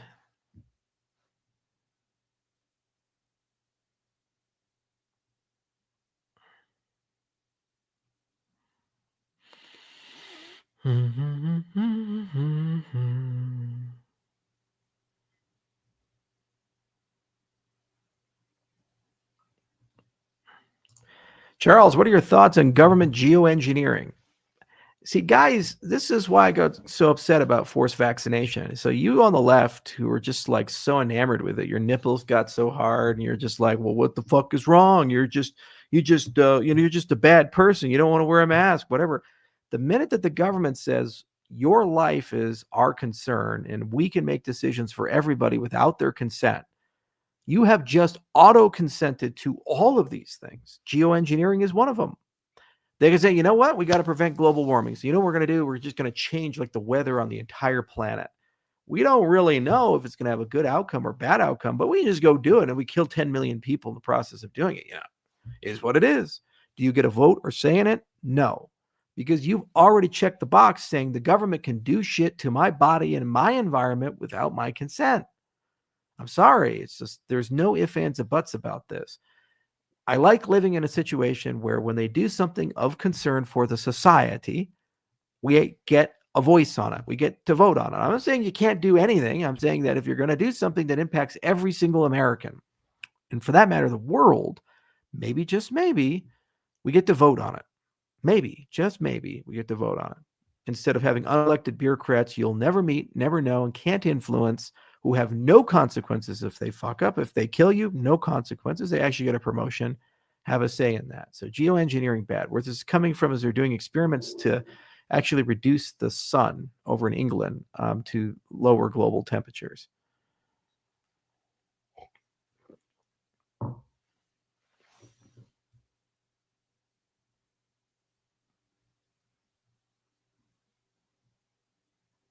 Do you like Massey? You're talking about Tom Massey? Yeah.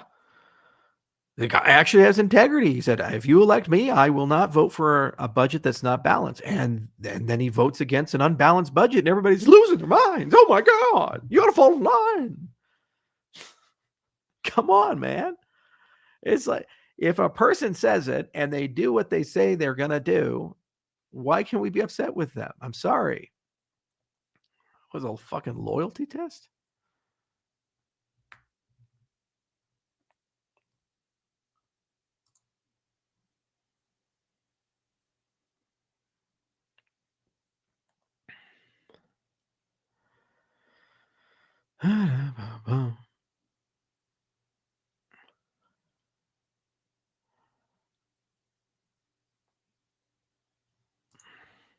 I'm not able to stay hard without porn, even with my wife. What shall I do if I don't want to go to the doctor about it? Well, you should start with Kegel exercises. Start there. And then hypnosis, auto hypnosis, Kegels and hypnosis.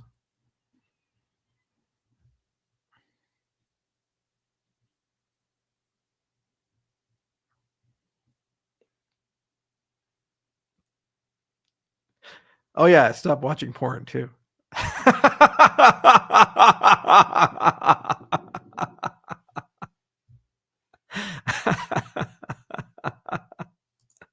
Charles probably watches some weird robot porn. Oh, come on now. I'm a perfectly normal guy. Look at my background here. Obviously, that is from a well-functioned, completely normal mind in every possible way. Anyway.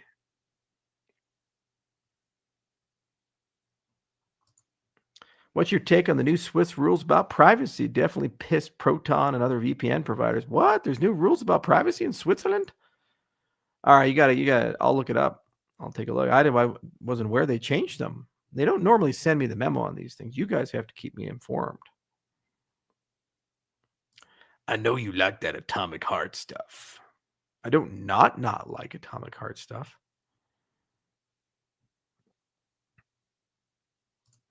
Does your clinic use stem cells yet? We are doing stem cell research.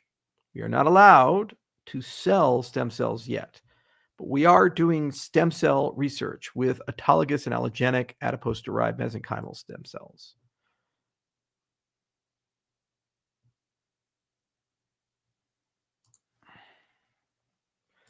Charles just made about 300 buttholes pucker. That was the less watched movie, 300 Buttholes, starring Russell Crowe and Nicolas Cage. I eat buttholes for breakfast. Everyone should sub to the Angry Crypto Show. Absolutely. Great guy.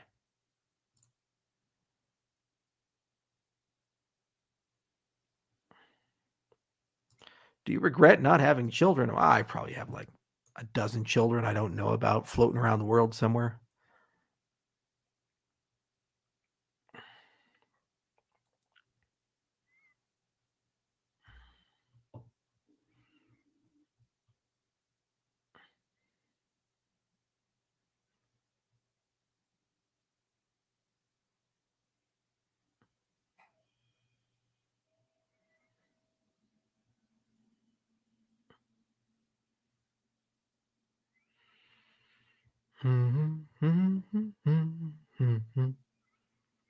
Why is this bull run so boring? Guys, it's been a wild ride, this bull run. It's like president launched a meme coin. The kids are running World Liberty Finance. You got like all kinds of weird legislation things going on. You got the White House doing stuff. It's just crazy. It's just, guys, it's hard to get back to where we were in 2021. It was a crazy time back then. But I think we will. I think the Giga Chad bull will happen. It just crypto cannot escape the macro, and a lot's going on right now.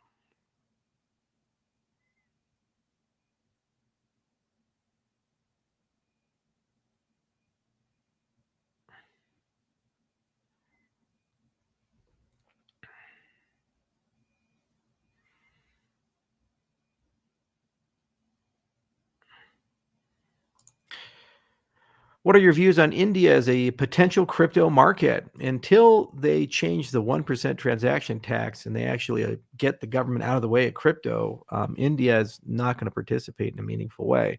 But the minute they do, it'll actually be one of the largest and most meaningful, if not the largest crypto market in the world. It's sad. They could make $100 billion out of thin air. They just have to reform their laws.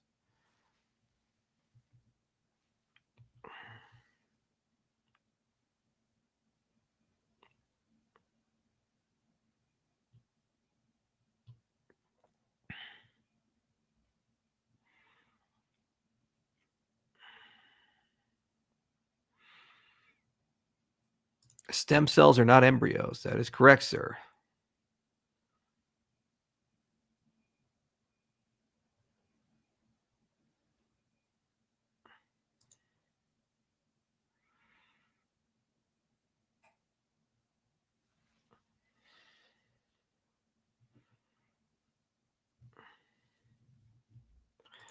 I live in Scotland. Please tell me global warming is real. They just keep telling me it's going to get hotter, but every time I look outside, it's just cold and muggy. Bloody hell. Come on, give me some of that global warming. And for that matter, I want the sky to be bright. I mean, not too bright. I'm Scottish after all. I mean, I just live in the basement.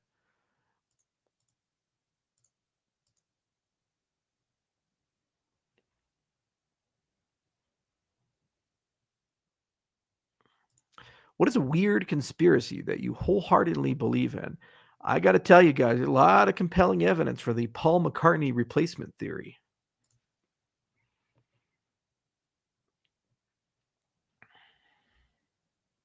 When people started figuring it out, he had to leave quickly, but he took his band with him. You could say it was a band on the run.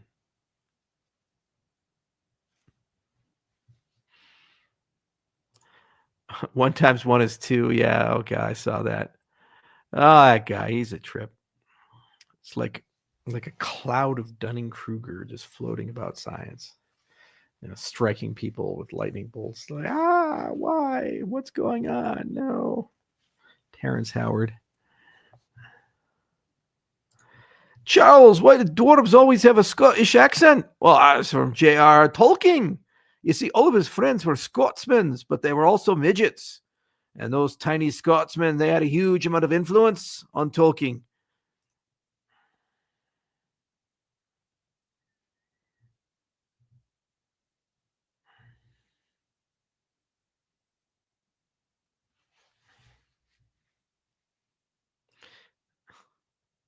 Is Cardano the Langlands program of blockchain? Please, God, don't tell me that. No, I'm not going to spend the next 50 years working on this crap.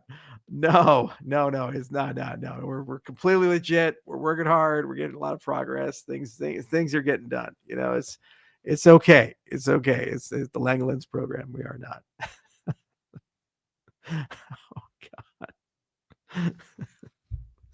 Oh God.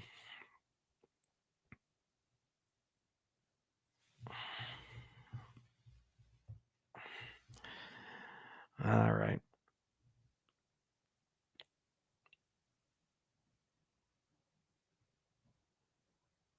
Charles, do you still read fiction? What kind? I just read the DNC's campaign platform the other day. It was great work of fiction.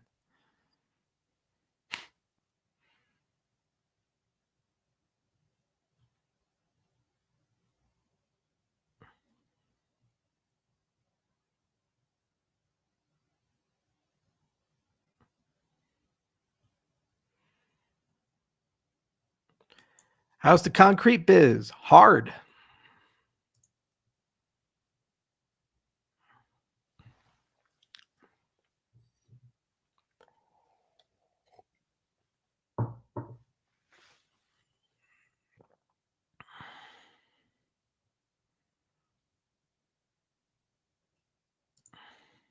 I would like you to talk to Conor McGregor and go on Joe Rogan's podcast soon. Make it happen, Charles. I think I am talking to Conor McGregor here in a little bit.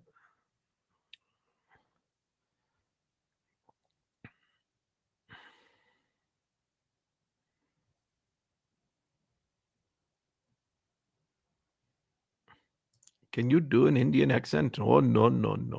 You cannot do.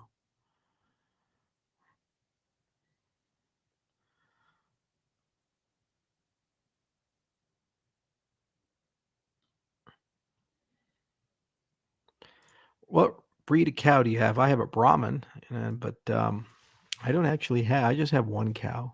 His name is Gimli. Actually, Black Angus is what he is. He's a nice cow, though.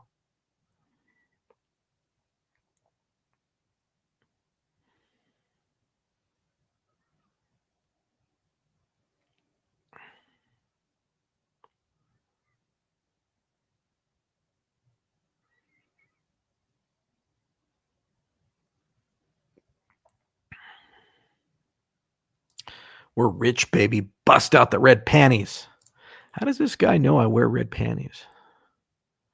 It's fucking creepy.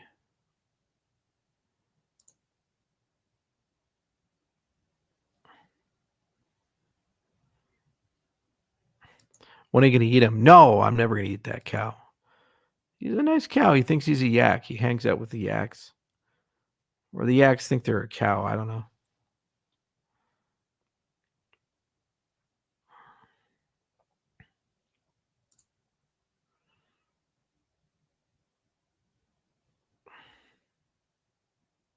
What's the most interesting fun fact you know? Well, I just found this out the other day. You know, Scotty from Star Trek? He was a fucking war hero. That guy fought in D-Day. He got shot 6 times. It blew off one of his fingers, and he'd wear a fake hand glove just to hide his deformed hand that he got from getting shot by Nazis and actually his own people because he fought for Canada. So he was like a Canadian dude who killed a bunch of Nazis during World War II, playing a Scottish dude on a fucking spaceship led by another Canadian dude playing a dude from Iowa. How about that? Scotty, man, James Doohan. How about that?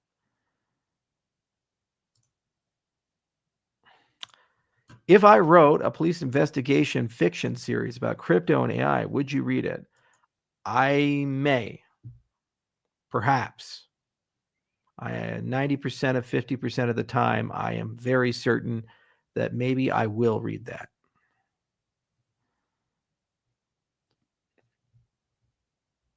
What's your favorite unsolved math problem? Oh, that's Goldbach conjecture, binary Goldbach conjecture. It haunted me, still does. That's why I created the Hoskinson Center. I still keep trying to convince them to actually take the ternary Goldbach conjecture and formalize it, but they won't do it because it takes too much work.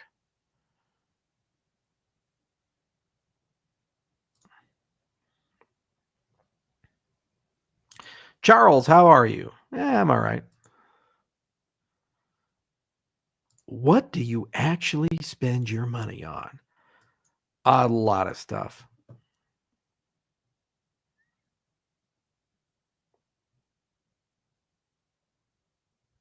Charles Bronson was also a World War II vet. So was Christopher Lee, who played Saruman in Count Dooku.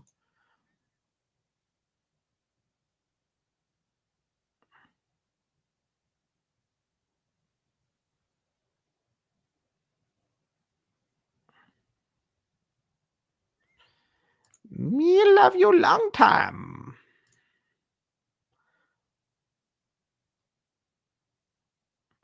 Does China have a kill switch for U.S. infrastructure? Yeah, probably. Microdosing with psychedelics helpful? It's probably not helpful. What do you think about Jordan Peterson's hesitancy to admit his faith? Yeah, it is a challenging one for a guy like that. He's been through a lot.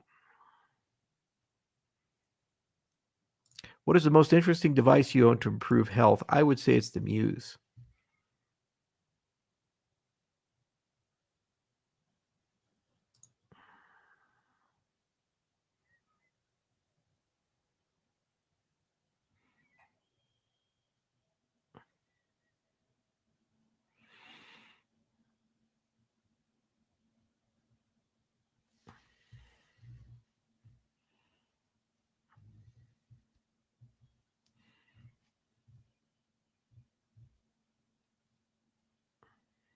Ever thought about training jiu-jitsu? Yeah, actually. I'm friends with the Gracie family, and it would be a lot of fun to actually train with them. So that is one of the advantages of being insanely wealthy, is you could do stuff like that. Have you read any Neil Stephenson? Yes, I have. Met Neil Stephenson.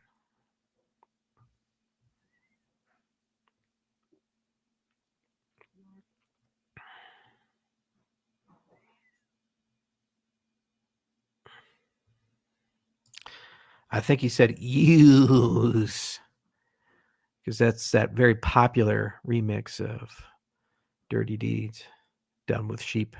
I got a thing for use.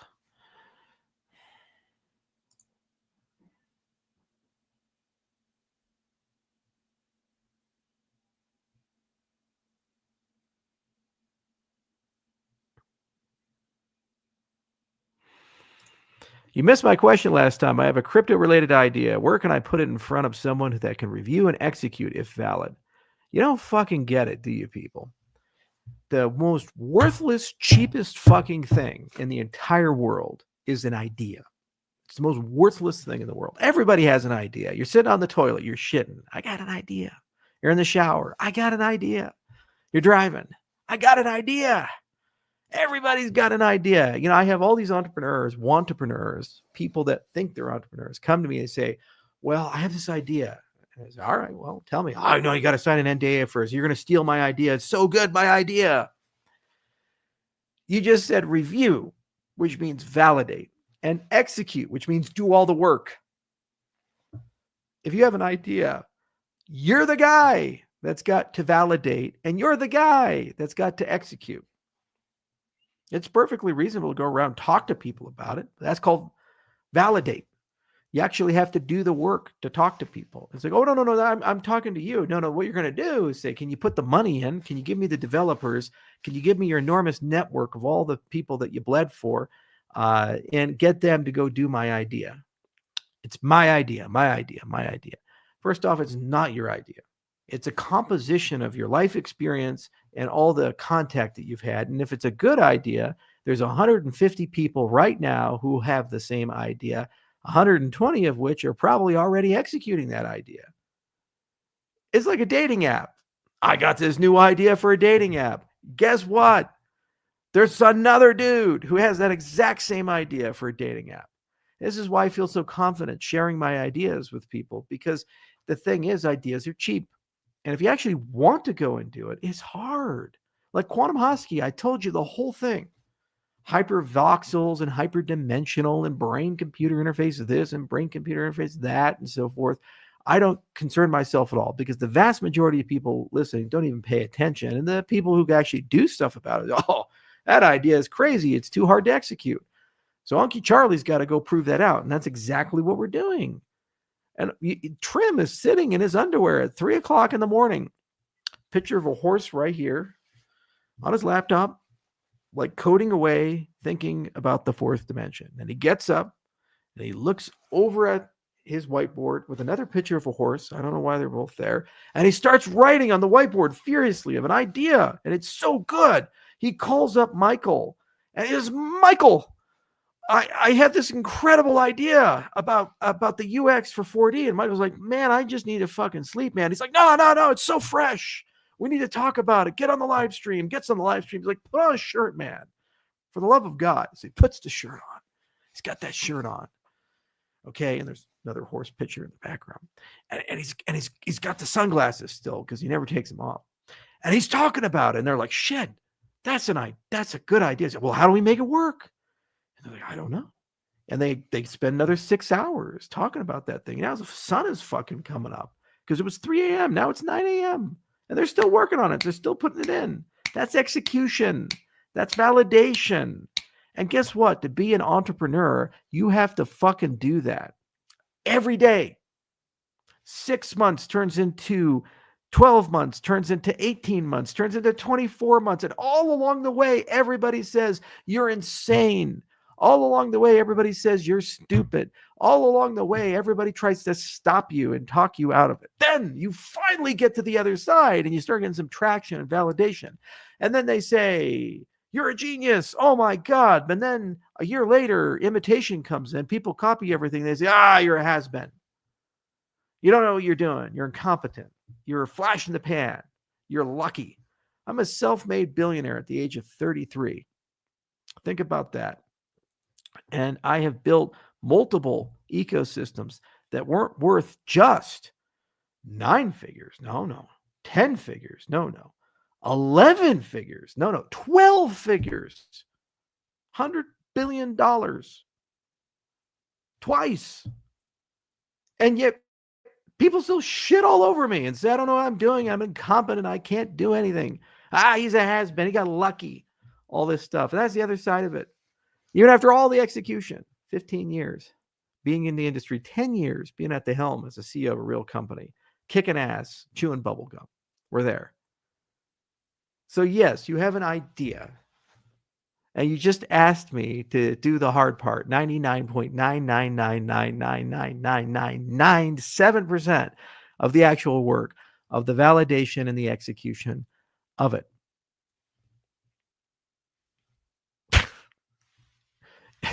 This is the entrepreneur equivalent of saying, I want to have sex. Can I talk to your wife so she can sleep with me? That's what you just basically said, man. That's what you just said. It's right.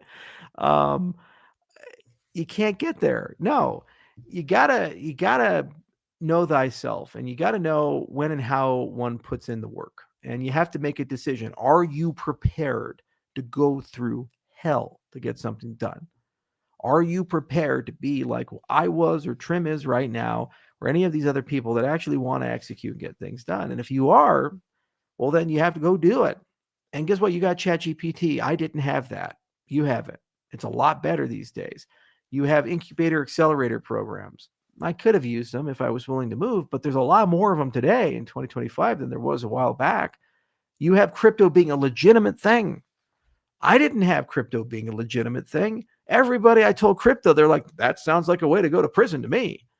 I mean, it was not a legit thing, crypto, back when I started. Everybody assumed it was Silk Road and money laundering and drugs and things like that. Okay, so we didn't have any of that back in the day. You have all these collaboration models now. You have these DAOs and things, and fundraising has never been easier for people to aggregate and raise money if they so choose to do so. But you have to ask yourself, do you have the lifestyle for it? If you had to spend the next 6 years, 7 years, 8 years building something, are you prepared to miss birthdays and funerals, get divorced over it? Are you prepared to be a troglodyte living in the basement and become so pallid white it looks like you're inside, H.G. Wells' novel? Morlocks are coming out. Are you prepared for that? Are you prepared to have no social life whatsoever? Are you prepared to gain 50 pounds of weight as you subsist on ramen and Cheetos? Are you prepared to travel, sleep in hotels, and hear the hookers going because you bought the cheapest hotel, get bed bugs again and again, can't get them out of your luggage? You're prepared for that lifestyle? Do you really want to go do that? That's what execution means in a nutshell. And I tell every entrepreneur this, and I'm sorry for the tough love, but you know what? It is the hardest job in the world. And it's the most thankless job in the world, because even after you succeed, everybody then builds a career out of saying how stupid and crazy you are and how you're no longer the guy, even after you've done all the work, you have all the money. Then they say you didn't earn it, you don't deserve it, or that you should be taxed out of existence. Even though you did all this stuff and you created all these things, they should take all your money now. Wealth tax, 100% capital gains tax after a certain point, blah, blah, blah. Yeah, there you go. And then when you start spending it, they say, see, he's flaunting his wealth. Oh, my Lord. He's arrogant, narcissistic, egotistical, a man-child, flaunting his wealth. Ah, how dare he? So then you have to have this whole game, and a lot of rich people do this. They hide and go, no, I'm not spending my money. Oh, no, I'm not spending my money. No. Yeah, look at all the orphans I've saved today. That Lamborghini, it doesn't belong to me. Oh no.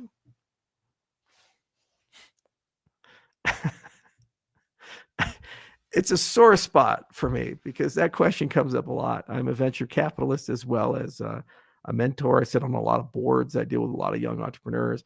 I give them the toughest possible love, and I tell them what the route is like. And if they're after this whole rant, you still want to do it, well, then go do it. And after you've done it, come back to me and we'll talk.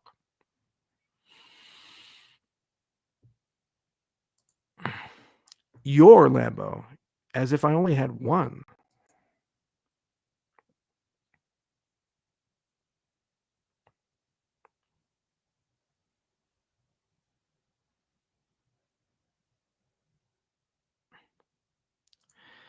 You may not be respected as a business leader, but I am. I'm invited on boards. People contact me all the time. But your mimicry of accents is pretty good. Maybe you do a French accent, la maman, huh? C'est la vie. Yes, it's nice to be French. You see, it's so simple. You just sit and say, life is shit, and everything is shitty. For sure.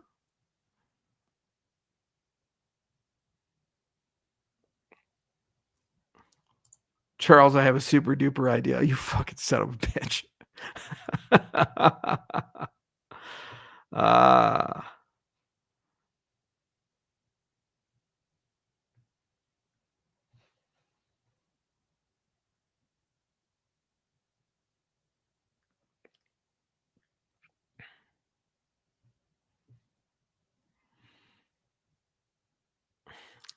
Where's the money, Lebowski? What's your current relationship with Gavin Wood? It is that if I ran into him at a conference and saw him on the street or whatever, I'd look at him and say, "Hey, man," and he'd say, "Hey." We'd have this awkward nod, and then we just walk on. It's not bad.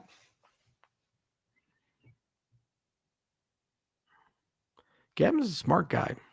I've always had respect for his technical acumen.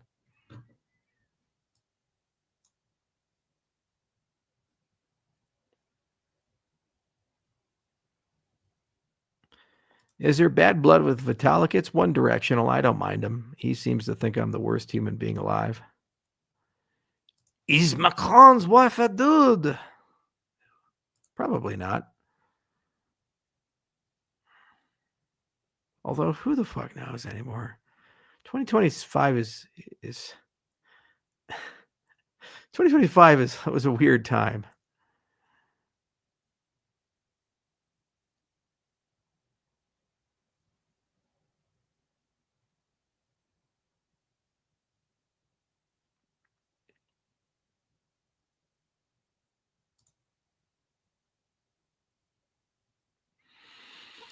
Do you like cowboy hats? I do have some cowboy hats.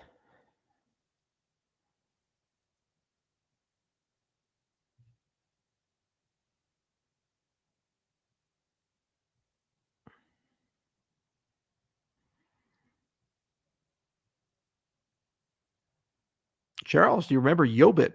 Yo. Yep.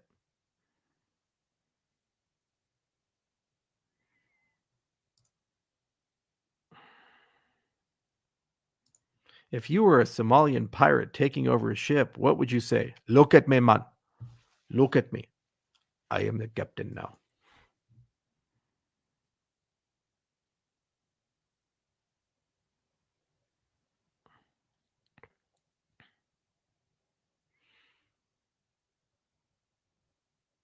What's your favorite video game of all time? I'd have to say it's the Baldur's Gate series.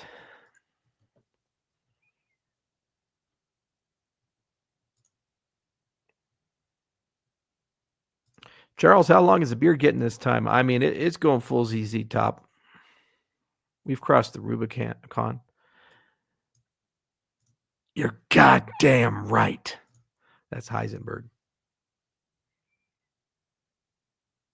Good movie, terrible accent Hanks used. Who's behind the JFK assassination, in your opinion? That's one of those things where I think a lot of people wanted to kill the dude. And they actually had to get together and like a cabal meeting and have a discussion about it. All right, so this guy, let's just take you guys through this. Okay, so this guy, during his presidency, actually even before his presidency, so LBJ worked with the mafia, and they stuffed some ballot boxes over in Chicago, and they got these wonderful connections with Kennedy's dad because he was bootlegger back in the day. They made their money from selling alcohol. So they did some shenanigans there, and they kind of pushed Chicago in a certain direction. Nixon lost the election on a razor-thin margin. So the mob was always like, all right, well, Kennedy's going to be nice to us. Then he puts his brother in, RFK, and his brother was a dick to the mob. He's just arresting them and doing all this stuff. And the mob's like, what the hell, man? What's going on? So Kennedy was a baller. And so they go to Kennedy and they're like, we made you. So then what he did, the mob boss told him that, he went and slept with the mob boss wife because he's Kennedy. Get away with that. He just does that kind of shit. So obviously the mob wanted to get rid of him. Then got the Bay of Pigs incident. And it's a 62. And it was just horrible. And it was just big black eye for the CIA, plus the Cuban Missile Crisis. And all these hardline people in the Pentagon and the intelligence community, and they were like, we got to get rid of this guy. We hate this guy. And then Kennedy, in response, talked to Truman and all these other guys and said, hey, we should get rid of the CIA. And Truman was like, yeah, if I knew what I knew today about the CIA, I would have never signed the bill to authorize them. We got to get rid of them. So he's trying to get rid of the CIA. And the CIA back then, they were like maximum kill, murder, manipulate mode. This is the MK Ultra, Operation Northwoods, Mockingbird era of the CIA, where, kill first, ask questions later. So the CIA is trying to kill him, right? Then LBJ, he and Kennedy are just fighting and fighting. They don't like each other at all. And he's like, I don't know about this Kennedy guy. Maybe the nation would be better without him. So he's thinking about it. Then Kennedy is getting this fight with Israel saying, you will not get nukes under any circumstances. No nukes. And Israel's like, well, no, we want nukes. Fuck you, man. They start talking to French about it. So they want to get rid of them. Okay.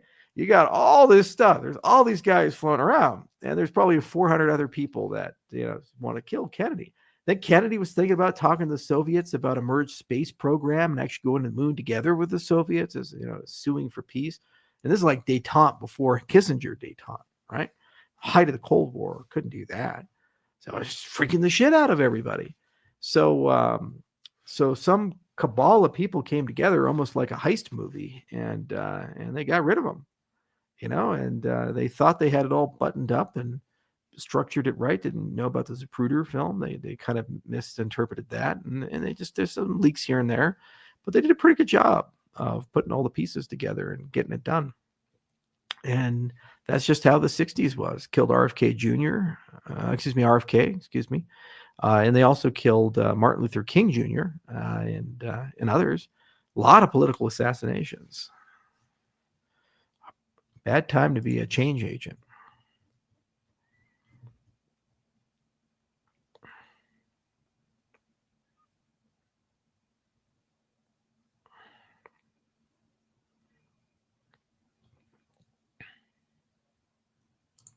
When audit results trying to say those naysayer reactions. Are we still talking about that? It's underway.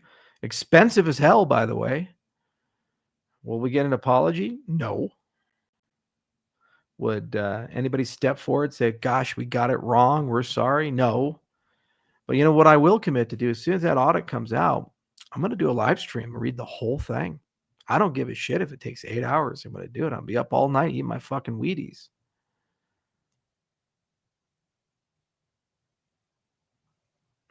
What do you think about Andrew Tate? You know what Andrew Tate screams? I got a 1-inch penis energy. That's what Andrew Tate screams.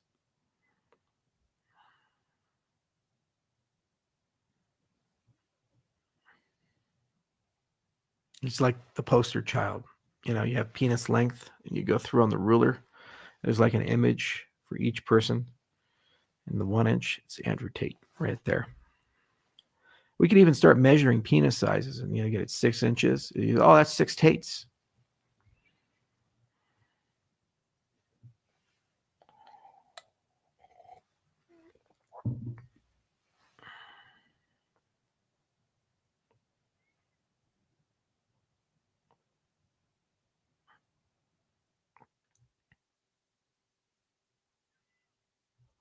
Faked his death and came back as Jimmy Carter. The JFK Jimmy Carter conspiracy. Now you listen here. Oh, man.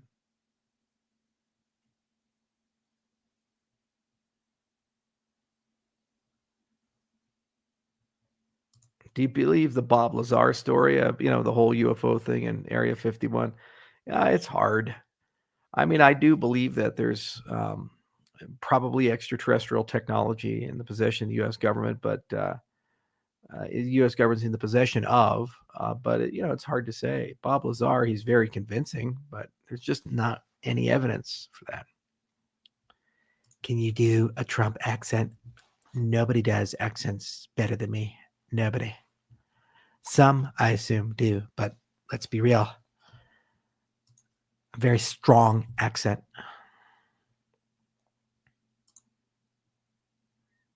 I miss Art Bell. Yeah, I miss Art Bell too, and George Norrie. So over here, we're going to do a pretty little crypto. Running beneath your screen are all the different colors we're going to use. We have Phthalic Violet, and of course we have Anatoly Apple Red. It's one of my favorite colors. Now, many people say that you need a big pre-mine, but remember, there's no big pre-mines.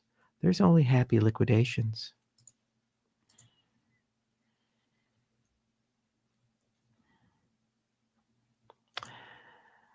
That wasn't gay Trump.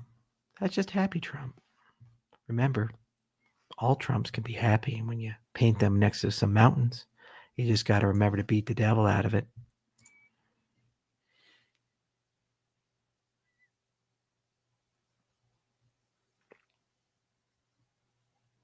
Charles, you're in the wrong profession.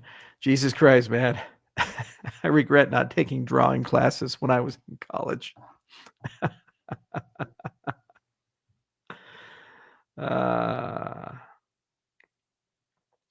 What's up with Night? Well, if you showed up earlier, like you spent 2 hours of your time on a Sunday listening to me, you could have come at any time and known that Night is on schedule for some arbitrary point in the future.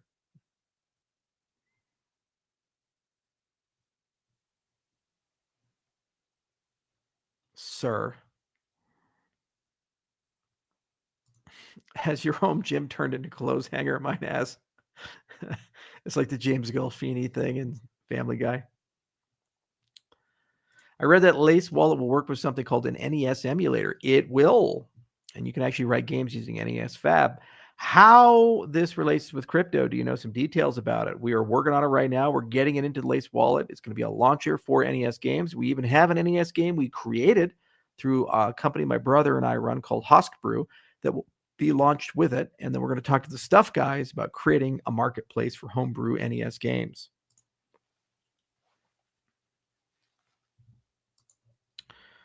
When radical life extension, we're conservatives here. We don't do radical life extension. We're going to do conservative life extension, 3 to 5 years at most.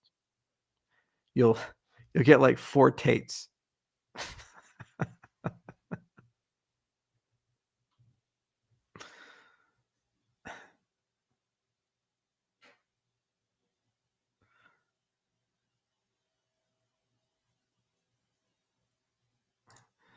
I have a Vitruvian Man sculpture too. Does yours have his Tate showing?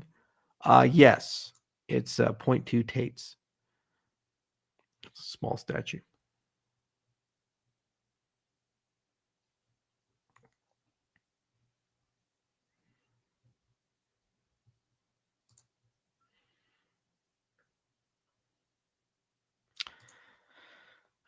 Have you played Claire Obscure Expedition 33 yet? No, I have not. I hear it's great. That gal who does the voice for Shadow Heart's in it. So I have to play it because, I romance Shadow Heart like 14 times in Baldur's Gate. Charles, is Ouroboros Genesis fully implemented? It is, and it's working its way into the protocol. By the end of the year, it'll be fully turned on.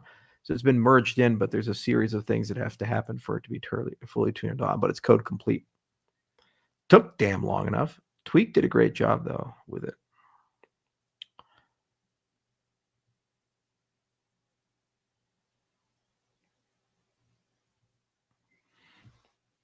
What does LACE stand for? It stands for lace, like lace, like the thing, lace. Tie people up with it. Come on, you guys are all Shibari people. We know. We see your Facebook ads. Come on. That's why you got into crypto. You wanted an anonymous way to buy Shibari dolls.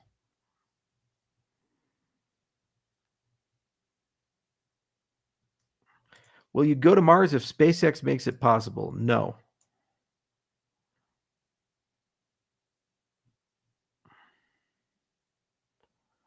When Nessus? What are you going to finish the Nessus? What are you doing? You've been talking about the Nessus forever, sir.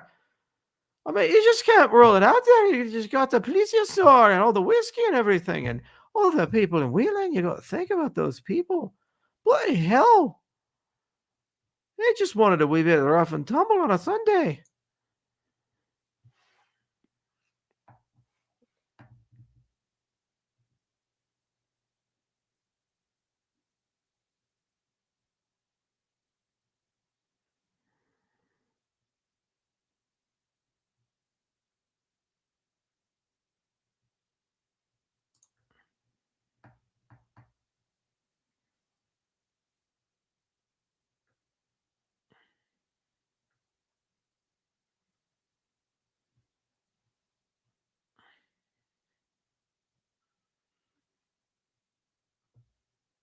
What's your favorite scary movie? It was called the Securities Exchange Commission. It's very unrealistic, just clownish monster. It was called Gary Gensler, and we call him Scary Gary. And he'd haunt you every night. He'd just show up, and he'd be like, "Subpoena, bitch!" You'd be like, "Ah, no, No, Scary. No, Scary Gary. It's investor protection time. We're actually putting Scary Gary in Quantum Hosky. Every person that ever fucked with me or the cryptocurrency industry is going to be a motherfucking character in that game. We's going to have fun. It's going to be fun. Oh, yeah.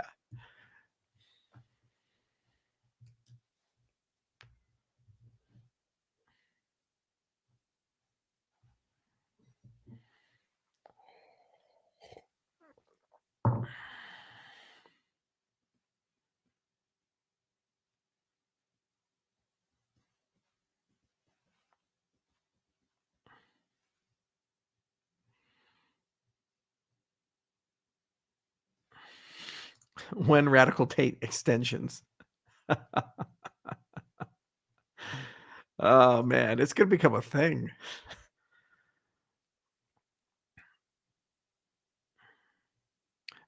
Andrew Tate's going to show up at my house and kick me. Security's going to have to pull him off. What happened? We had to beat up Andrew Tate. Oh, well, nothing lost.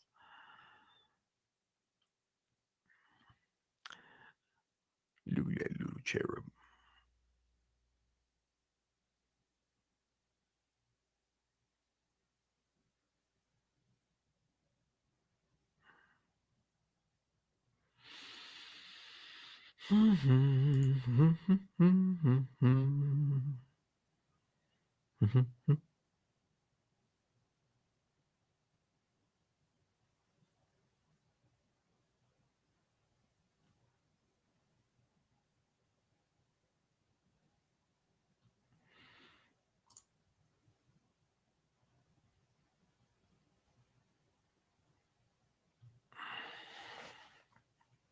Who's your favorite action hero? Well, that's got to be our Arnold Schwarzenegger. I just love everything about that man. You know, this is a dude whose dad was a Nazi, beat him every day, drunk, home every day, was conscripted, drove a tank.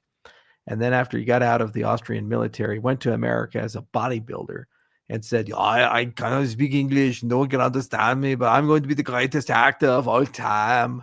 And you know what he did? He found a way to make it happen. He is like the living American dream. He went through so much. He clawed and scratched his way. Not a perfect person by any sense of the word, but he was able to not only become the best bodybuilder of all time, but a great action star, the governor of California, and live out his dreams. And it's just one of those things. It was just sheer force of will because he had to work hard for it every single day. Worked hard, and he still works hard every single day. We both have mini donkeys, for heaven's sakes. Although he lets his in the house. And then to show you how well built this guy is, there was some dude who thought he'd be clever and went and drop kicked Arnold in South Africa, and it didn't do anything. He bounced off Arnold Schwarzenegger. You can find the video on YouTube, and just Schwarzenegger looks behind him and he's like, "What is this puny man kicking me for?" Just an incredible guy. He's really smart too. He would have been president of the United States if he was allowed to run. As soon as he got done with the governor of California, he would have run and he would have won. That's the only wall he couldn't cross.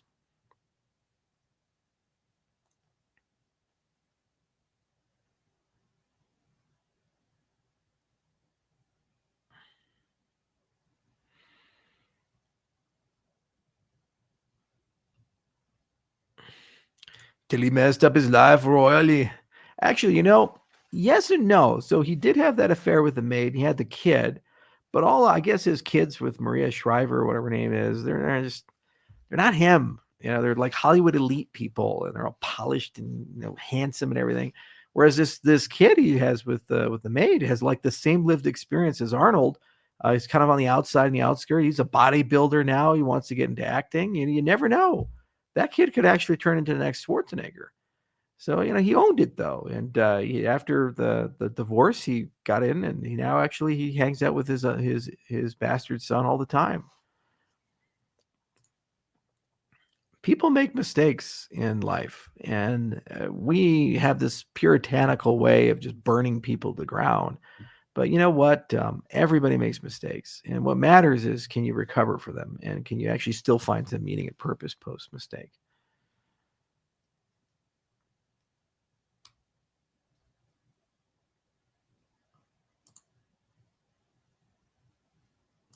I know you do Zumba because you cruise like the Latin beast, no doubts. I'm Italian. Okay? We came up with that shit. You guys know that I got Pope blood. I found that out the other day. I'll just blow your fucking minds. Let me show you guys something. This is going to blow your mind. Freaking Pope blood. Old school Pope blood. Okay, check this out. You guys ready? Okay, present. Share screen. I'm getting better at this whole window thing. Wow. Okay, this is Pope Paul V, born September 1552 to January 1621. Look at that. Look at that, dude. Look at that. That is me. Isn't that crazy? And actually, he had a wild life too. I know, right? He's just a wild life, though, if you scroll down. So after he became Pope, he did a whole bunch of stuff. He was friends with Galileo. He opened up the first embassy in Japan. He went ahead and finished the St. Peter's Basilica. There's all kinds of cool stuff this guy did. Yeah, the Pope financed the completion of St. Peter's Basilica. So he's one of the good popes. A little biased because he looks exactly like me.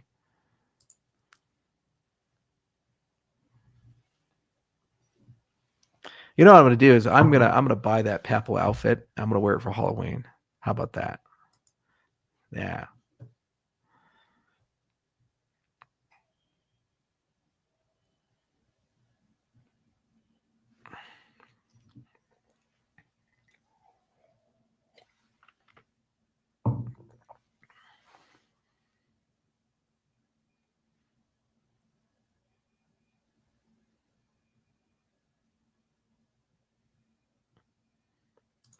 So the Pope was hoeing around.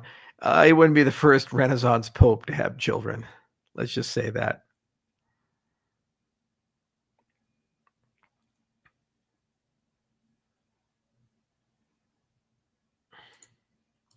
It's not a real picture. Google it. Paul V, Pope. It's all over it. I didn't create that picture. It's been around forever. It's actually sitting, I think, in the Uffizi of all places.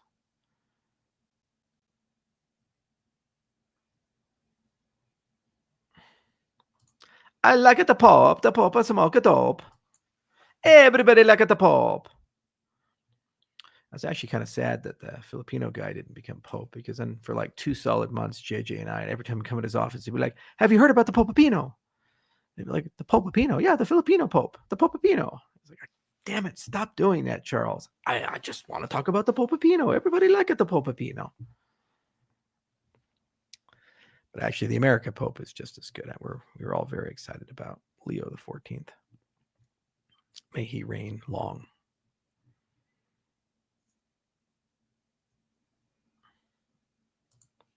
Mi dispiace. Ay. Tu son bacio.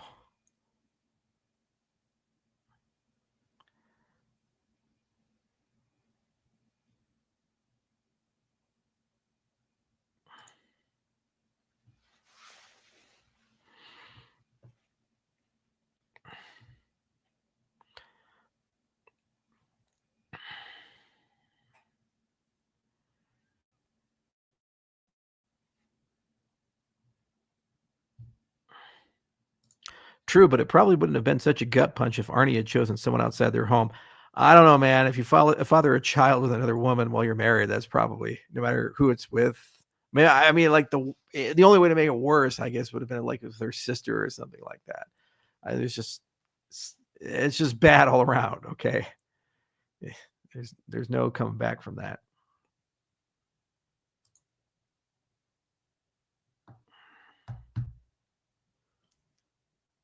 Have you heard about HemiSync at the Monroe Institute? I absolutely am, and I'm going to be doing some training with the Monroe Institute at some point. We're going to do the remote viewing program.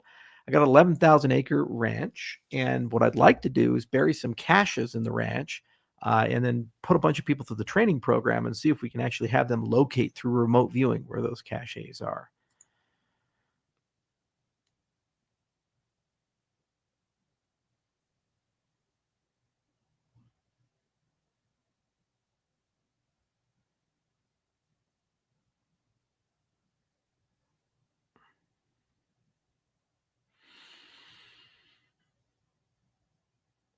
Any musicians that you met or into crypto? The one I know the best that's super into crypto is Sean Lennon. He's such a cool dude too. It's John Lennon's son. He's a very good musician.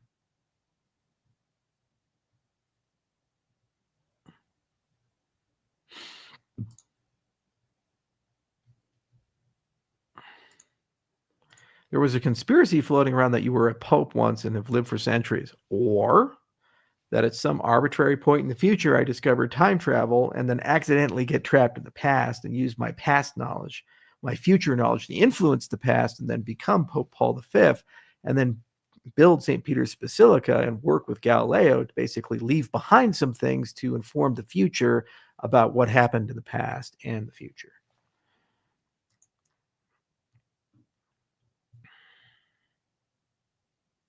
And that is why we have to pass the big, beautiful bill.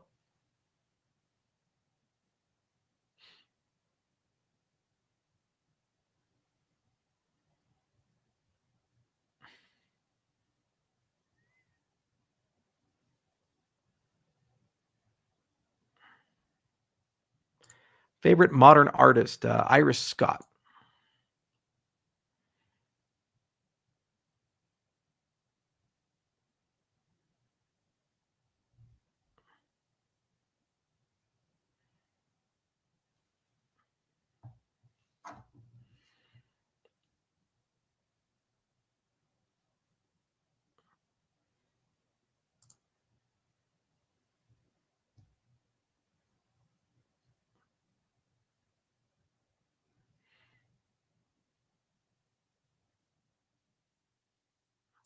Whoop, whoop. Got Charles live from South Africa. Well, hello, Marius. Glad to have you here. Good night, Charles. Got to get some sleep. Hope you have a nice week. Try to get some sleep, friend. I am not going to. I'm not going to sleep at all just because you asked me, and I don't want to. Ah. Charles, real question. Okay, cocaine, what you got for me? Do Fed rate cuts this month, or do you think they should? They're probably not going to, but Trump really wants them to.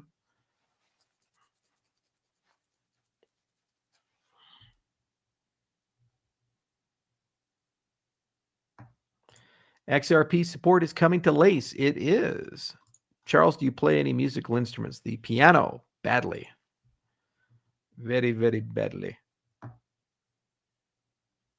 Do you have a protege or a student? Well, after I killed my master, I was supposed to take an apprentice because there's this thing called the rule of two for this thing I belong to. And I can't tell you if I did take that apprentice. And then the apprentice's job is whenever I'm distracted to kill me and then also get an apprentice. It's like a long line where you purify the bloodline. And this guy named Bain, long time ago, came up with the rule of two.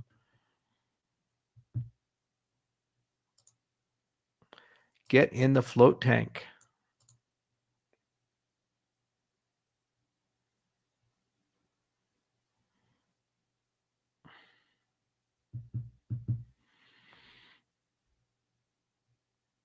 JJ is not my apprentice.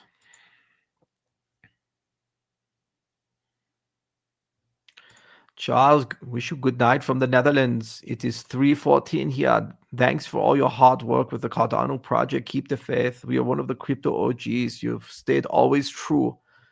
And here are some tulips. Thank you, Rex, for all the love and support. We love you, man.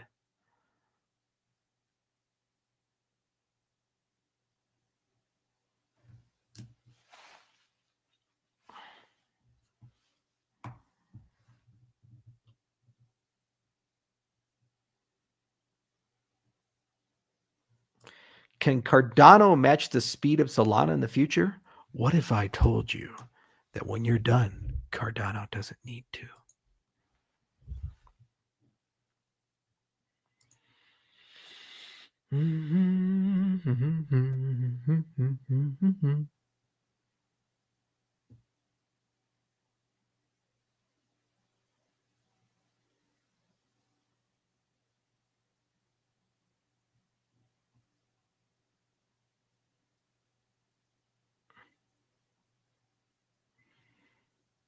What is the coolest of crystals? Well, the quartz caves that are down in Chihuahua, Mexico are pretty interesting. They have these gigantic caves with beautiful quartz.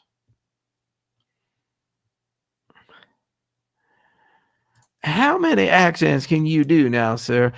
And I have to say that South Carolina accent is just delightful. It rolls like butter off the tongue.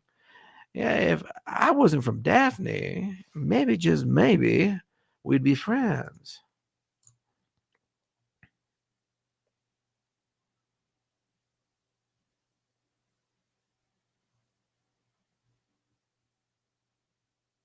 Do you own a lightsaber? I do.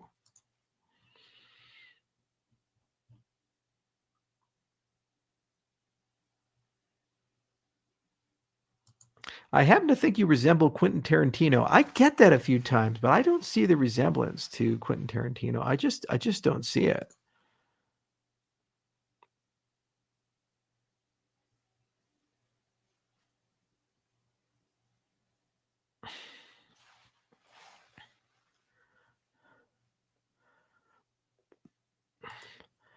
Well, Mama always said that Southern accents are dope.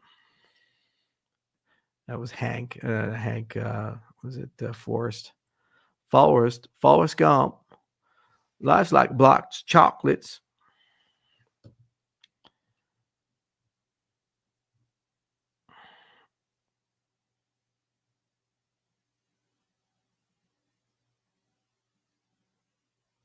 What do you think about Sean Carroll? I read his book. Well, he's written several books, but I read his book on time. Will you ever be clean shaven, or is it a beard for life? Would you like to see a torment, Planescape torment, that looks like Baldur's Gate 3? Holy shit. Could you imagine a remake of Planescape Torment for Baldur's Gate 3? Oh wow.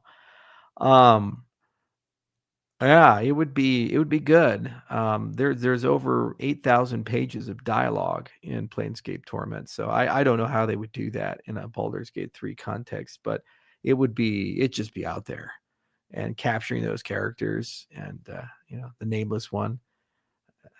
But it was one of the best written games probably of all time. And they just put so much thought into it, and it was a very considerate game, and it didn't annihilate your expectations. Rather, it took them, amplified them, and took them into directions you couldn't possibly imagine. It's just magical. And it was an example of what happened with those 90s games. There was a golden era because they didn't have the technology to do AAA. So what they did is they went real hardcore on the plot, and they went deeper and deeper and deeper. And actually, I've been doing this myself. I wrote 150 pages of stuff for Legends of Valor, a video game that I bought back in the day. And I've been working on it for quite some time.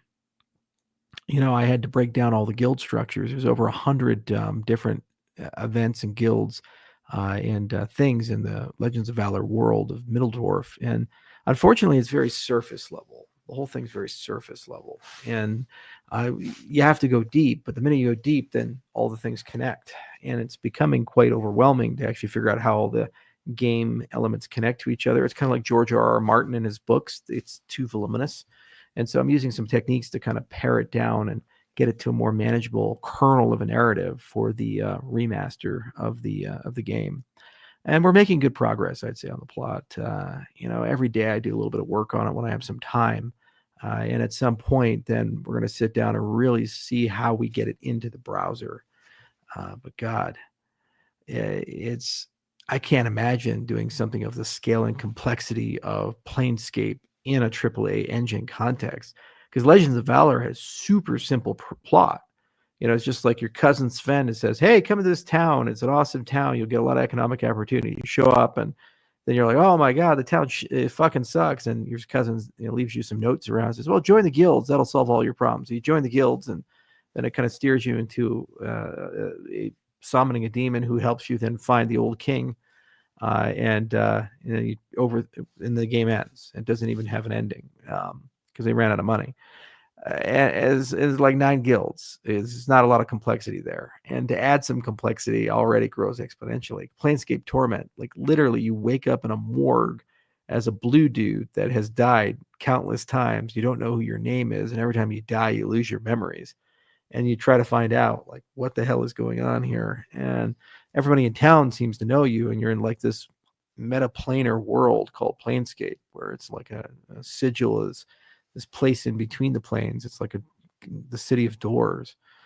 It's just out there, and it's magical from a world building exercise, but it's also magical from a narrative exercise. And one of the most precious things you can do is just figure out what your name is inside the game, and it's super hard to do. God, the writers there, they're top notch. They're masters of their craft. I could never match them.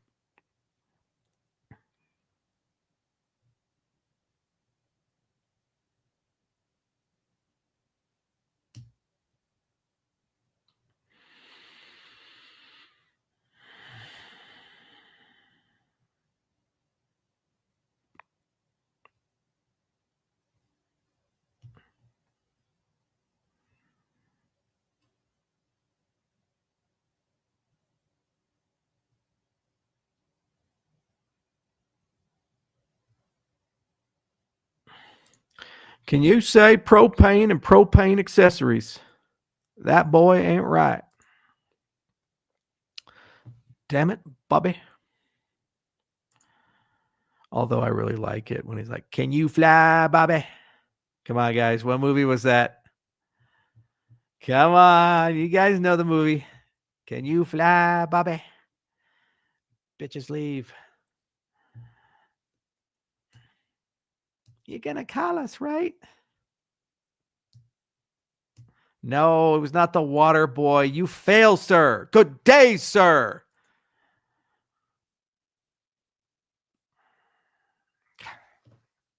Leave you no fucking choice, you guys. Show you the Pope.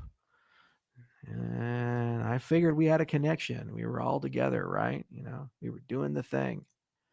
And I went bum bum bum. I got to bring it up. Okay. And let me go ahead and present, share screen, and let's see here, entire screen. I think it will also share the system of yeah. Oh yeah. Bum bum bum bum bum. Wow. Here we go. Can you fly, Bobby? Clarence, no! Hit it! No!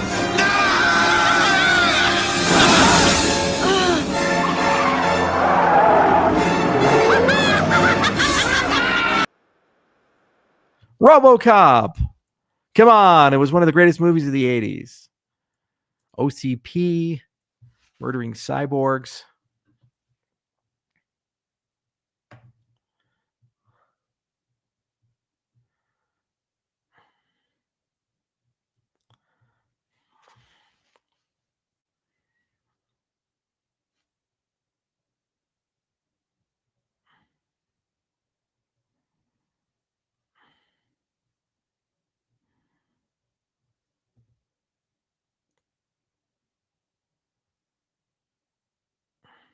Have you seen the code of Fire Dancer? As an engineer, I really appreciate the beauty of their C code base. They really know their craft. Well, they have billions of dollars, so I would presume they can hire people that are really, really good at writing this code. But I have not personally read or looked at it. I definitely will at some point. The Goonies was also great. The Fratelli chase song was also awesome. Yes.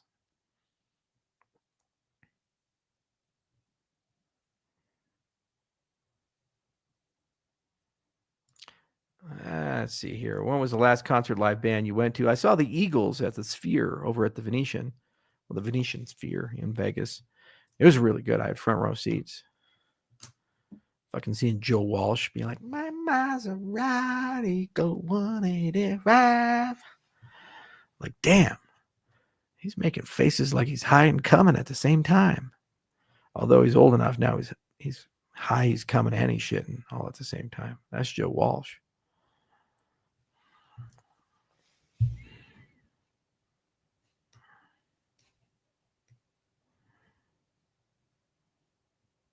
Wow, wow, wow. Wow, wow.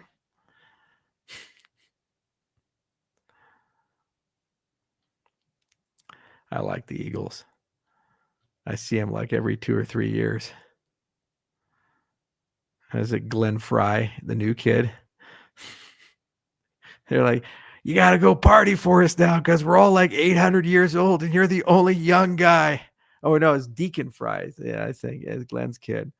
He's like, oh, man, I don't really want to party. You're the only rock star. Go out there. You can do it. You got to. There's only 8 of them. You can take them.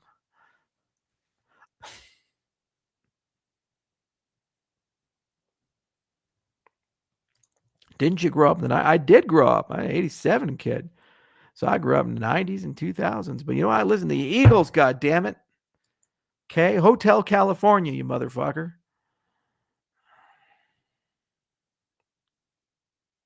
And then there's Clearwater Creedence Revival. I own a Black Hawk helicopter. It is a federal crime if we don't play Fortunate Son when we take off.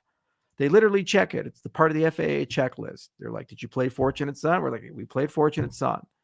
What about Bad Moon Rising? Say, it is not a requirement, sir. You have gone too far.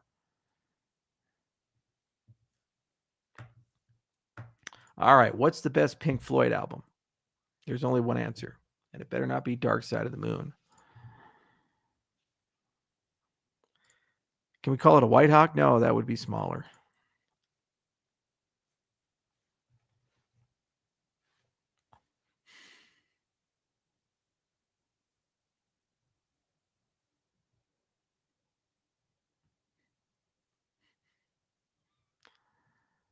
Animals? No, it was Wish You Were Here.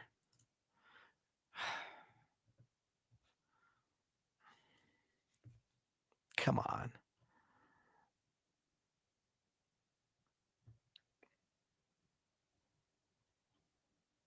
Because they got rid of Sid Barrett because he had the schizophrenia.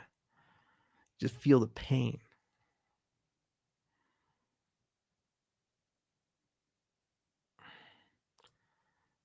You're definitely a Jimmy Buffett fan. Oh, God, no.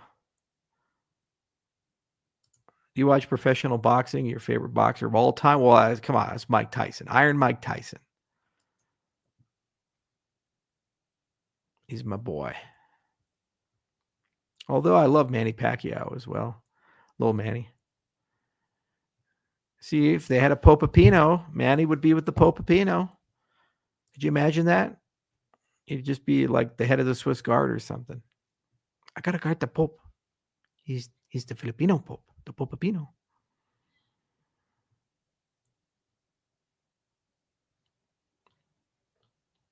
Charles, did you ever play Diablo 2 Lords of Destruction? I shall take your proposal into consideration. Well, it appears that your terms are unacceptable.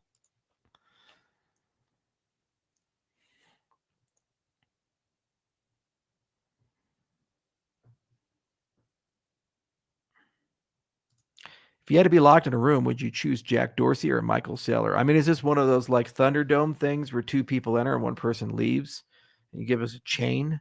Or is this one of those that we're just going to be like chill and hang out? Because if it's chill and hang out, it's Jack Dorsey.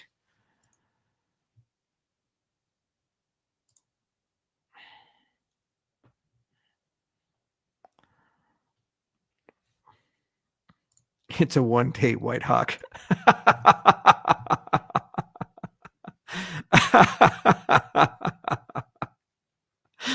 We've developed in the series of this AMA a whole eternally consistent vocabulary.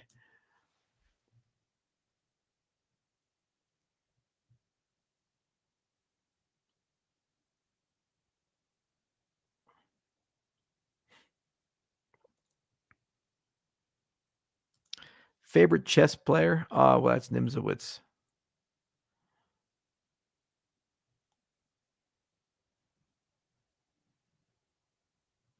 Ziggy Stardust Spiders from Mars. Oh, hell yeah, man. That's a blast from the past. Spiders from Mars. There's a Starman. Oh, man. He died too young. Had I been born earlier, or if he had just lived a little longer, we would have become great friends.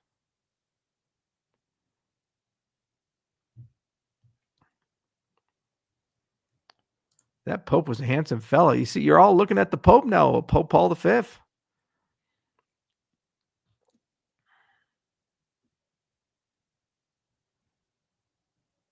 That looks like a Captain America shield behind you. Yep. Yeah, you see the Marvels is not doing so well for Disney, so I got it wholesale.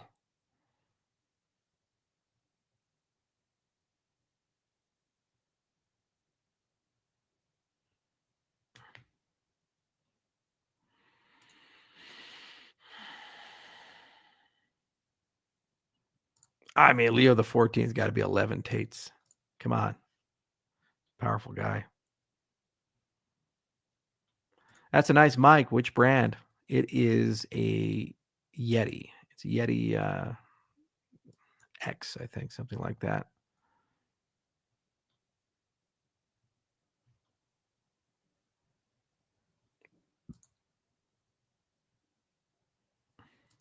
Thoughts on Palantir? Okay. This is like so fucking crazy. So everybody on the right, and we'll probably end with this one because it's just so fucking crazy. So let me bring up one of the stories here. I'm a libertarian, and when I read this just made me sick to my stomach. Palantir.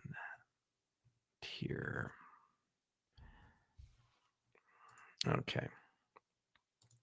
All right.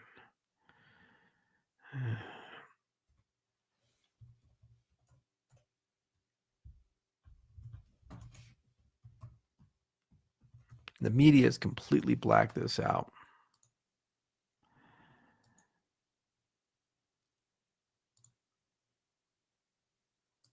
So this is from the New York Times. Let me see if I can get this. Yes. Okay, I got to log in, do that little login thing. Thank you, New York. No, continue without subscribing. Okay, stop it. Stop. No, we're not doing that. You're really going to do this to me right now? Support independent journalism. Come on now, New York Times. Stop it. Okay, it's not going to do that. Fine. So what we'll do is we'll use one of those paywall things. All right, what's that?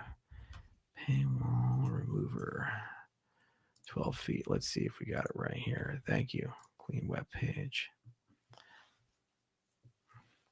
Oh, God, come on. All right, let's try this one. That little paywall remover.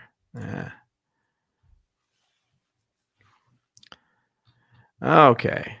So basically what Palantir is doing is they're doing the creepiest thing. So we had that thing called the Patriot Act. You all remember that? And it was terrible from a civil liberty because what basically they were doing is they're embracing a doctrine called TIA, Total Information Awareness. So it's not a new concept. Back in 2002, there was a DARPA program called IAO, the Information Awareness Office. In fact, it was super fucking creepy. And let me actually, we're gonna go on like a journey. Let's all go on a journey together because I know a lot about this stuff. It's one of my areas of expertise. Go figure. Okay, so first off, let's bring in IAO, DARPA. Yeah, all right. So anything that's super fucking creepy, rule number one is you got to have a good super fucking creepy New World Order logo. And so here's the IAO, the Information Awareness Office. You got a little pyramid with a fucking eye on it, and it's from DARPA. And basically they say knowledge is power. And the basic concept is the IAO was established by the United States Defense Advanced Research Projects Agency in January of 2002 to bring together several DARPA programs focused on applying surveillance and information technologies to track and monitor terrorists and other asymmetric threats to U.S. national security by achieving what was known as total information awareness. What the hell is that, Charles? Well, let's look it up. Total information awareness. Basically, you have all these signals Okay, and you have authentication touch points like face and fingerprints and your gait and your iris and these things. And what you want to do is you just want to put it all together into one big mesh. So the goal of IAO was to put in enormous computer databases to gather and store the personal information of everyone in the United States, including personal emails, social networks, credit card records, phone calls, medical records, and numerous other sources without any requirement for a search warrant. The information was then analyzed for suspicious activity. In fact, what they did is they had this scheme called LUTed, linked ubiquitous timeline evaluated dossiers. They used a lot of very sophisticated graph theory, which was also connected to another program that was called Project Protocol, which we'll bring up in just a bit. Connections between individuals and threats. The program also included funding for biometric surveillance technologies that could identify and track individuals using surveillance cameras and other methods. Following public criticism, well, no shit, Sherlock, that the technology's development and deployment could lead to mass surveillance system, the IAO was defunded by Congress in 2003.